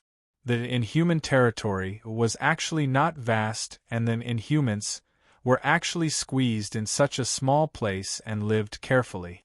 But even if it was a short time, there might be more unexpected situations. Obviously, a short time was not as safe as a second. The premise was that she wanted to enjoy the other party's free service. Although it was free, she still borrowed the other party's power, which made Shinryu extremely unhappy. "Free? Good. I like free lunches the most. Then what are you waiting for? Why aren't you doing it? Don't worry, I'll give you a good review later." But at least, she couldn't lose in words. "I hope Miss Long can solve this problem smoothly." Boss Luo waved his hand and said, "But please remember, no matter when, no matter what kind of trouble you encounter, as long as Miss Long needs me, I will appear in front of you." After their eyes met, both of them disappeared from each other's sight. The moment Luoqiu disappeared from her sight, Long Shirua couldn't help but sigh. She felt like a prey that had stepped into a trap and was slowly falling into the hunter's trap. In the next moment, when Kelowna's Shinryu appeared in the square of the Magician Association headquarters. Kelowna's Shinryu suddenly had an unexpected thought. Speaking of which, why didn't I ask him to directly teleport radiance? So angry. Chapter 1365. In the living room of the villa. When Kelowna's Shinryu disappeared, the little butterfly monster subconsciously rubbed her eyes and looked at the screen that Boss Luo usually used to peep to observe. She immediately found Long Shirua's figure in the chaotic square. Wow! Sister Long really went over. Boss is so awesome. The little butterfly monster looked at him with admiration. She always thought the boss was awesome. He protected her from the first time she broke out of her cocoon and turned into a butterfly. He made the aunt and the uncle leave with a smile, all the time. She didn't understand why Sister Long was so unfriendly to the boss. She even murmured the boss's name when she was sleeping. What a dishonest guy. Her knowledge level became richer after the adult college entrance examination, but her cognition didn't change much since she left the bun shop. Those two kind old people were like the second tree monster who raised her. Their influence would follow her for the rest of her life. She remembered the aunt said that if she liked someone, she should say it out loud. At that time, she told the boss that she liked him loudly, but she seemed to have misunderstood the aunt's meaning. How could the humans be so narrow? They were the ones who created the words and gave the word tahani. Appreciation, admiration, worship, happiness, they were all The dictionary clearly explained so many things. But why did it have to be admiration and love? What was love? She didn't know, but she instinctively felt that the boss also liked her when he saw her. Like her. Wasn't it enough to like him? Miss Pianxian, this is the freshly brewed rose honey. Miss Maid brought a cup of sweet drink out of nowhere. Clearly, it was just flower tea just now. This was simply like a reward. The butterfly demon, who had no resistance to sweetness and never considered giving up on sweetness, instantly forgot about the true dragon's warning. Without saying anything else, she picked it up and smelled it. So fragrant. Miss Maid suddenly asked, Miss Pianxian, you don't seem to be worried about Sister Long at all. The little butterfly monster thought for a moment and said, because aren't Sister Yu Yi and the boss here watching? Miss Maid chuckled and said, the free experience is to send Miss Long there. But if you do it again, you should be charged. Miss Long, you seem to hate making deals with us. The little butterfly monster opened her mouth and subconsciously looked at the boss. She blurted out, Then can I pay for Sister Long? No, but I don't know if it's enough. My mother only left me that white jade token. Last time it was already. Don't worry. Your Sister Long will be fine. Luochu looked at her and said, also, remember one thing in the future. What? The little butterfly blinked. Luochu said softly, when you can't do something with all your might, and you feel sad, or even painful because you can't do it, and you can't find any help, then you will consider asking me to help. Do you remember? The little butterfly monster nodded subconsciously. Yes, I'll remember it. Give her more. Boss Luo smiled and let Mississippi Maid start to eat. The little butterfly monster drank up a cup of rose honey at once. In this short period of time, the little butterfly monster just stuck out her tongue. Then I'll drink one more cup. In the conversation and later smile, on the screen, Shinryu had been killing a lot of strange creatures, one against a group, so majestic. Pianxian, this child, is probably watching me nervously, worrying about me. Thinking that the profiteer was still broadcasting his actions, Kelowna Shinryu felt like there was a surveillance camera installed at home, and someone was molesting him through the screen when he was taking a bath. He felt uncomfortable all over. The only thing that made him feel relieved was that the little butterfly monster was still worried about him behind the screen. A Prometheus, turned into ashes in the hands of Kelowna Shinryu, even though it had a strong cell growth ability, it couldn't withstand Shinryu's attack. It had only been a short time since she teleported here, and she had already killed more than 20 of Prometheus, the true dragon of the godly land, as one of the measurement units of combat power in the subworld that Miss Maid mentioned, could completely ignore this special creature in terms of strength. Due to her extremely fast speed, the Inhumans on the square couldn't see her clearly. No Inhumans would associate this savior with the Eastern Shinryu who had harmed the Inhuman realm several times. Seeing that this mysterious and powerful woman had joined the battle and killed dozens of monsters in an instant, the Inhumans, who were originally scattered, began to organize themselves. In fact, they were caught off guard at the beginning. After all, excluding the tens of thousands of Inhumans who came to block the entrance of the Magician Association, there were many magicians in the association. When the attack happened, many of the magicians were still asleep. Seeing that the magicians of the association began to rush out of the tower in groups, and some reputable Inhumans, among the Inhumans, began to organize a counterattack, Long Shirua felt like she had eaten a mouse. Actually, it didn't matter if she didn't come over. She shook her head and stomped hard on the ground. Then, her body shot up to the top of the tower like an arrow. This time, she had rushed over mainly because Hui Yao was in a crisis. To be honest, the life and death of these Inhumans was not something that the true dragon cared about. It would be better to say that it would be better if more of these Inhumans died because of natural and man-made disasters. Perhaps, among the few who died, there would be people who would harm Kelowna in the future. On the 200th floor of the Magician Association, the silk threads wrapped around Hui Yao, or rather, Hui Yao's spiritual projection tightly. It made it difficult for him to even wave his magic wand. The Thunder Tower Master looked at it. There was not much joy on his face. Instead, he said slowly, "Once your spiritual projection is damaged, it will cause irreparable damage. Hui Yao, your goal is the ultimate magic, right? But once your spiritual projection is damaged, it's equivalent to your soul being damaged. This is obviously not a good thing for your ultimate goal." "I know what I'm doing. You don't have to worry about it, Mr. Yaris." The Tower Master forced a smile at this time.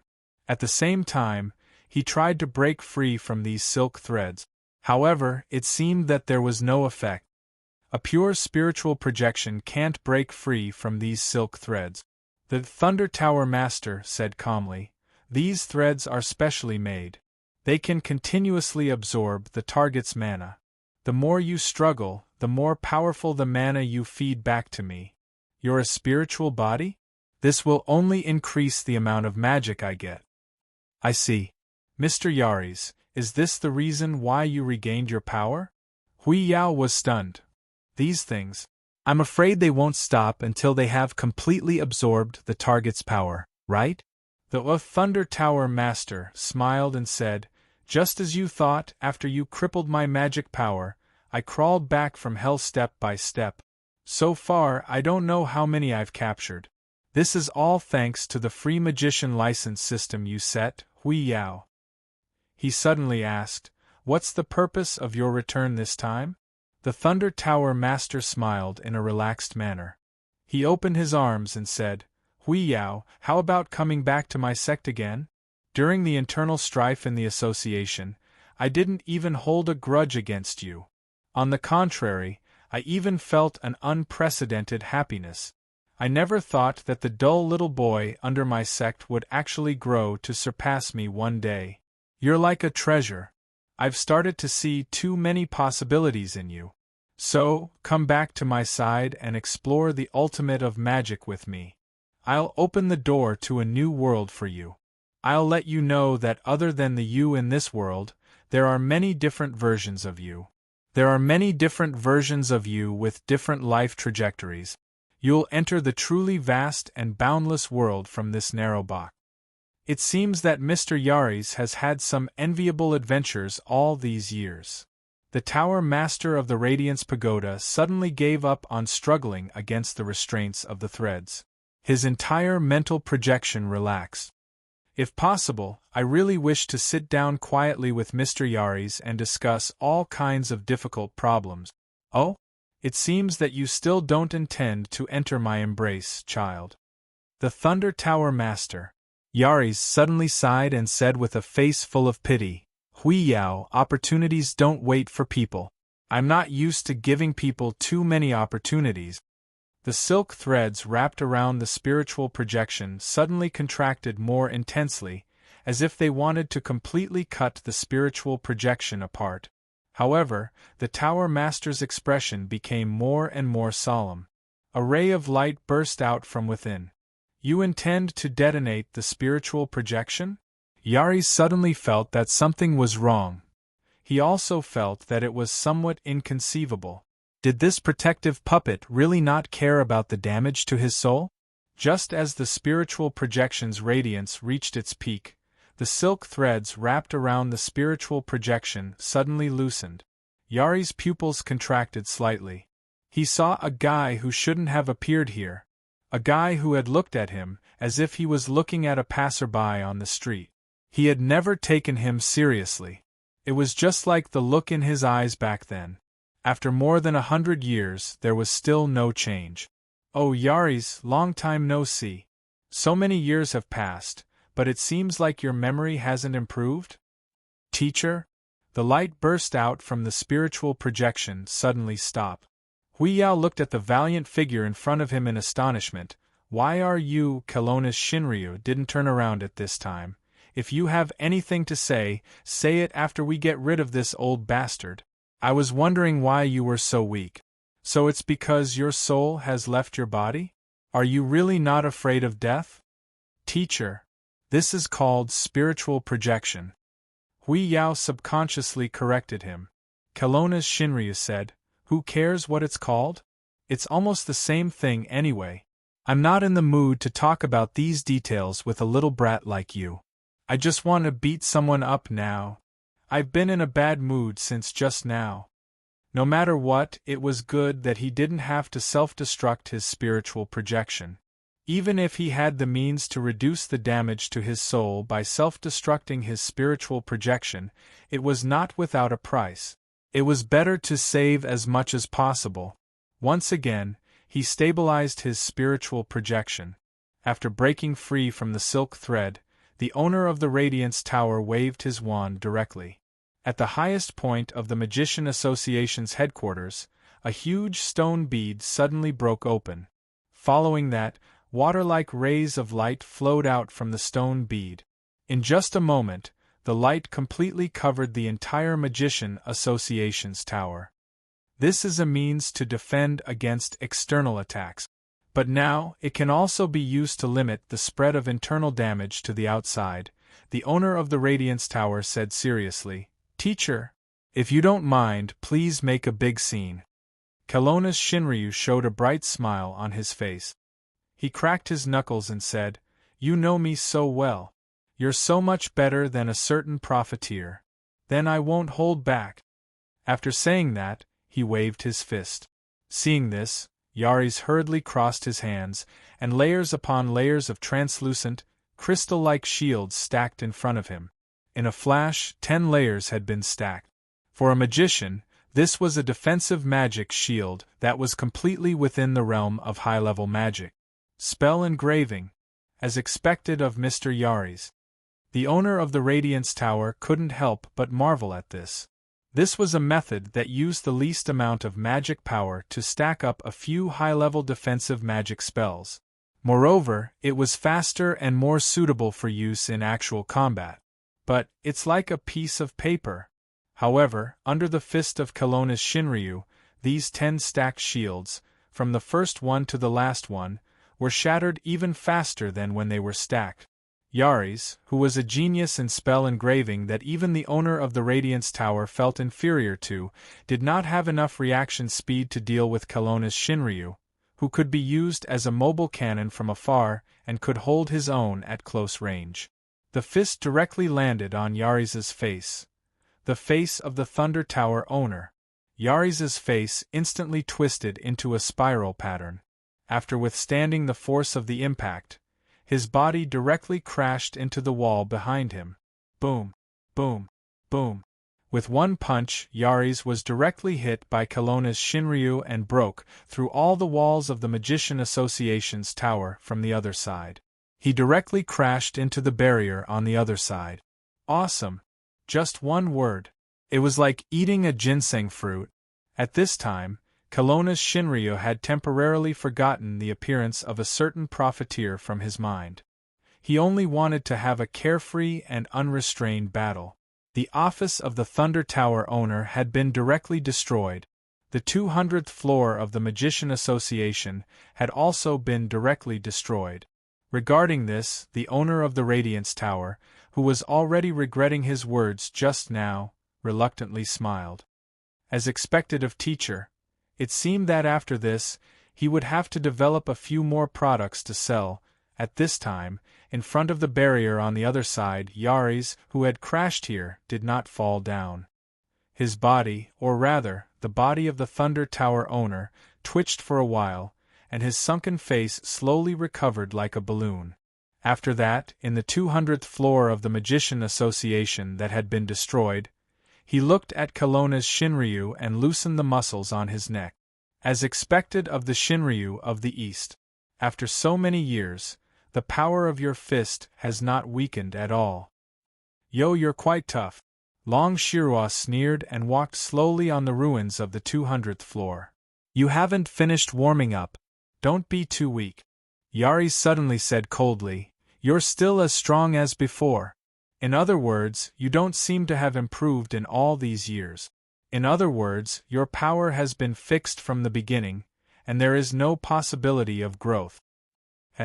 Long Shirua looked sideways and sized up Yari's. Actually, he had been lenient with his previous punch. If it wasn't for the fact that this was the body of the Thunder Tower owner, he would have been more violent. Actually, you shouldn't have left the land of the East. Yari's chuckled. Although I haven't found a way to kill Shinryu in Kelowna's land, I already have a plan outside of Kelowna. The Tower Master of the Radiance Tower suddenly had an ominous premonition when he saw the look in Yari's eyes. The sky was gloomy, but the weather in the inhuman domain should be under the control of the system he had built. Suddenly, a huge fissure appeared in the sky above the headquarters of the Magician Association in the inhuman domain. Chapter 1366. Everything felt like a dream. For the third lady of the Zhong family, ever since she became a vampire, the rest of her life was like a dream. Why, Lisabeth, let's go back. Those people should be fine. She was still trying to persuade the little vampire girl, why Lisabeth, who was the only person she could rely on at the moment, who was not very reliable. After the Golden Dragon's attack and the clan castle was destroyed, she and Lisabeth stayed in the farm, together with most of the vampires of the Toredo clan, and settled down temporarily. After dinner, the little vampire girl, who was worried too much about Luaccio, who fell into the Lost Rift, decided to return. Of course, with her excellent telepathy, it was not difficult for her to avoid the patrols of the clan. You've been here for more than an hour.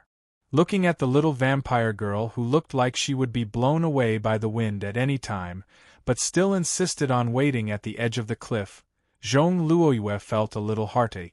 Although she saw her relationship with Lisabeth as an investment, it was obvious that in the process of investing, she had to put her heart and soul into it to make this relationship real and have something to rely on to feel it.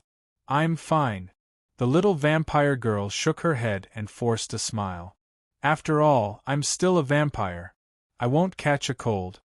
It was almost a joke, but Zhong Luoyue still smiled and put her hands on Lisabeth's shoulders. The little vampire girl's height was just up to her chest. Of course, she was a tall person. Instead of saying that she was her guide on the path to becoming an inhuman, she was more like a little sister. The three heroes of the Zhong family, 2 dragons and 1 phoenix.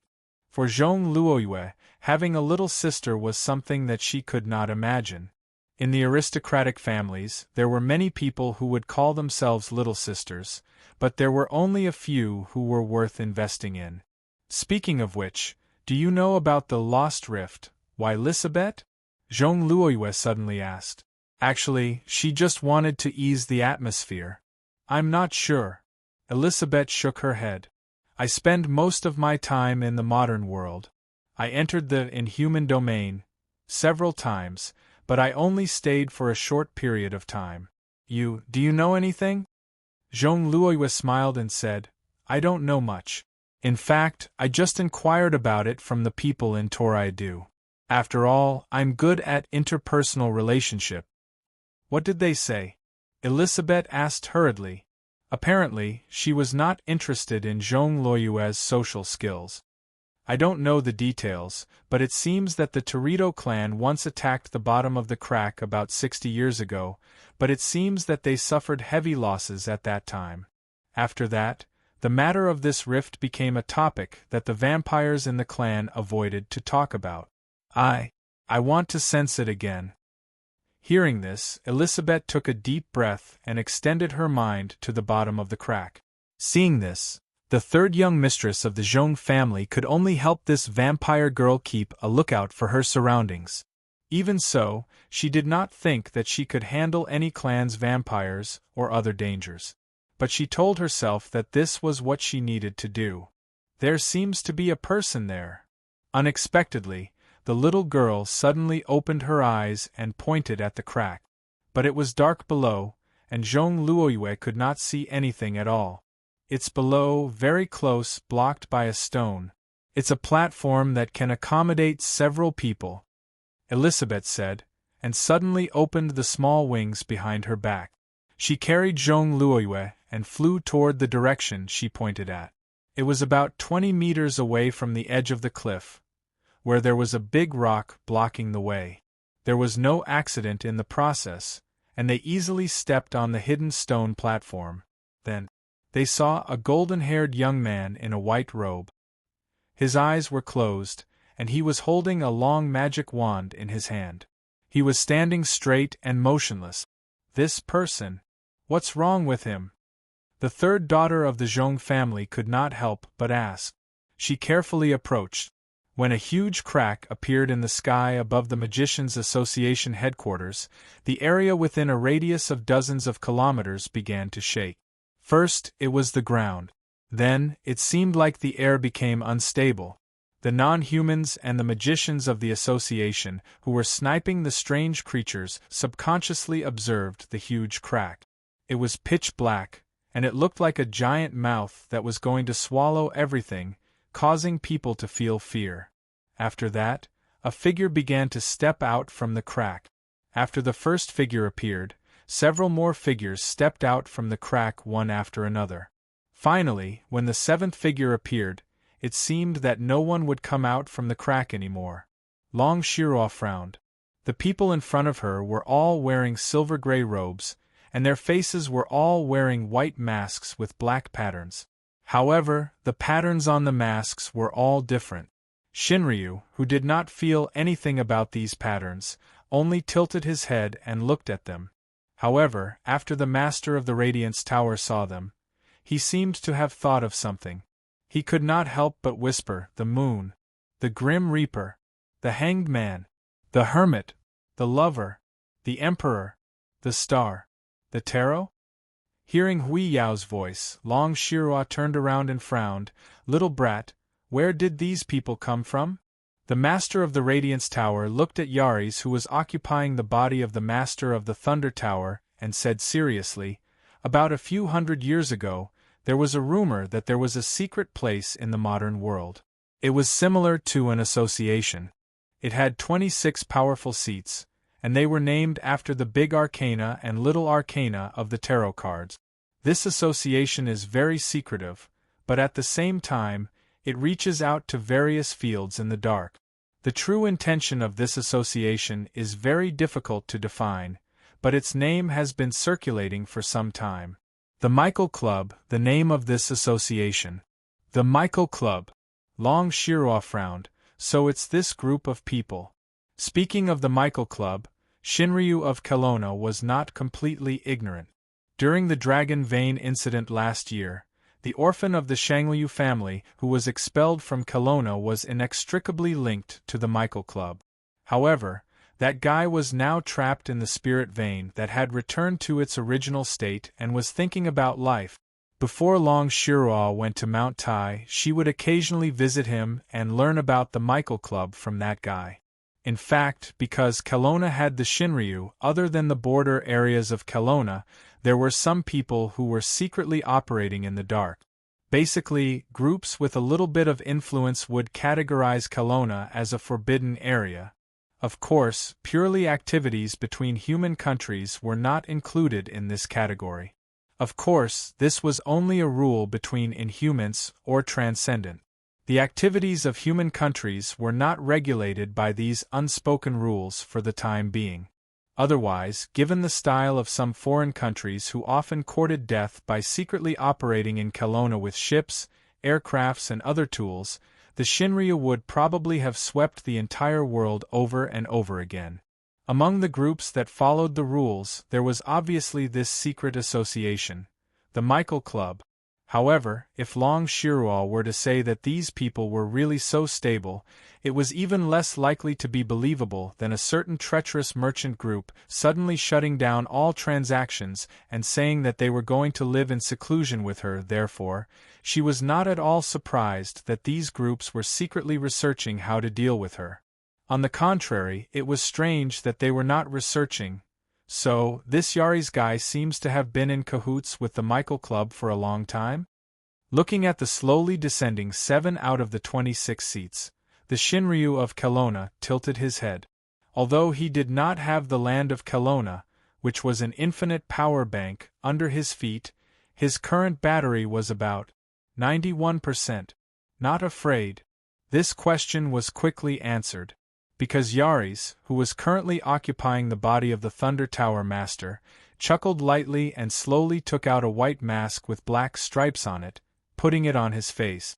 This is the picture of the magician from the Great Arcana card. The Radiance Tower Master suddenly became astonished. After being astonished, he said, "So that's how it is. Mr. Yaris, it seems that you or your association have been plotting this attack on the association for a long time?" "No." The magician Yaris shook his head. "You should know my personality. Although the plot has always been there, this action was just a spur of the moment. After all, I am a person who will not hesitate to seize the opportunity when I see it. I rather hate constant scheming, because too many schemes will eventually fail due to inexplicable changes. I feel that this opportunity is very good. After all, I have successfully occupied the body of the Thunder Tower. Of course, if this Shinryu did not appear, the results of this opportunity would have been maximized. This proves that when you went out today, you definitely did not look at the almanac." Long Shirua sneered. "Speaking of which, I also have a debt that I did not settle with you last year. It just so happens that today we will settle it together." At this moment, the entire Magician Association's tower began to shake along with the increase in the power of the Shinryu of Kelowna. Seeing this, the Radiance Tower Master could not help but twitch the corner of his mouth. He opened his mouth, but in the end, he swallowed it back down. "Make a big fuss." He was the one who said it. At this moment, the continuously increasing power of the Shinryu of Kelowna made the Inhumans and magicians at the bottom of the tower all become frightened. The gravel on the ground was like a drizzle that flowed backwards, continuously flowing into the sky. They were not creatures of Kelowna, so from the bottom of their hearts, they could not feel respect for this ancient belief, but from the bottom of their hearts they could feel fear. The magician. At this moment, one of the 7 seats that descended from the crack, the one that represented the Emperor of the Big Arcana card, suddenly said in a deep voice, "The magician, you did not mention that we would encounter the Kelowna of Shinryu in this action." The magician Yaris said irresponsibly, "Because I did not know beforehand, naturally, there was no need to report. But since you all have descended, you don't plan on going back like this, right? I don't care. If you all want to leave, I will definitely leave too. After all, I am the only one left. No matter what, I will not be able to deal with this troublesome Shinryu." "What plan do you have?" The magician? Another lover of the big arcana card suddenly asked in a low voice. The operating system of the inhuman territory has reached its limit in the past few years. The unstable situation in the territory has been increasing. The magician Yaris quickly said, according to my calculations, the system of the Radiance is already unable to cope with the increasing number of inhumans in the territory. Do you still remember how we thought when we were researching how to deal with the Shinryu? You mean? Then Star of the Big Arcana card suddenly lowered his voice. Everyone knew that the dragon god could not be killed, but it seemed that this was only within the borders of Kelowna. Because of this, Kelowna had a transcendent status in the world of the Inhumans. Even though there had been many invasions between countries, the Inhumans had never dared to set foot in it. The Shinryu of Kelowna could not be killed within Kelowna because they could not cut off the continuous supply of power to the Shinryu from the land of Kelowna. But once the Shinryu left Kelowna, it was equivalent to losing this support. Even though the Shinryu who had lost its support was still one of the strongest forces in the world, but it was no longer an immortal body. Once the explosion of power reached the critical point of the world's space, it might be a way to kill the Shinryu of Kelowna who had lost its support. Even if the Shinryu of Kelowna would be reborn within the borders of Kelowna after his death, it would be decades or even centuries later. This amount of time was enough for many things to be done. How about it? I don't have much time to consider. The magician, Yaris, raised his voice. It wasn't that he wanted to force the others to make a decision, but if they couldn't work together, not to mention killing the Shinryu, even dealing with the current Long Shiruo would be extremely difficult. Killing the Shinryu, this was a once-in-a-lifetime opportunity. The unstable, inhuman space and the Shinryu who had left Kelowna seemed to have come together because of this choice. Facing the magician's crazy suggestion, the seven of them were obviously moved. Kelowna had always been an area that the club couldn't reach. If the club couldn't reach the borders of Kelowna, then the club would never be able to do what it needed to do. Finally, the silent member of the Big Arcana card with the tag, the Hanged Man, suddenly opened his mouth. The true dragon of the East. As his voice fell, Long Shiruo snorted coldly and raised her head. Don't use such a half-dead tone. Also, don't bother with the introductions. If you want to fight, just fight. I'm sorry to offend you here. The Shinryu of the East. The Hanged Man surprised Yaris. The attack on the Magicians' Association this time wasn't an action of the club. It was a private action of the magician. We won't be providing any support to the magician for the time being. This will be a personal matter between you all. What? What did you say? Long Shiruo couldn't help but be startled.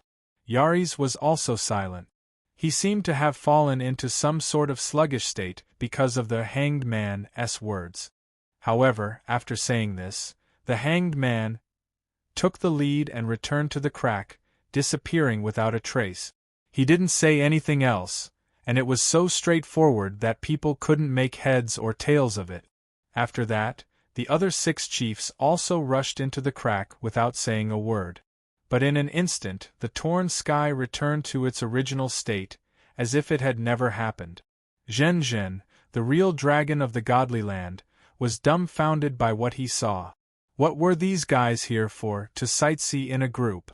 Why did we leave? Even though the magician's suggestion is extreme, it's also very feasible. If we can detonate them in human territory, even if the Shinryu of Kelowna can survive, he would still be severely injured. Even though it's a pity to detonate them in human territory, it's still worth it. On the other side of the crack was a pitch-black forest. The Hanged Man looked at the crack that was gradually disappearing and said in a low voice, "This is the fool's decision. I'm just carrying out his decision. Of course, you can also choose to go back and help the magician. In fact, the fool didn't require you to agree to this decision." The fool?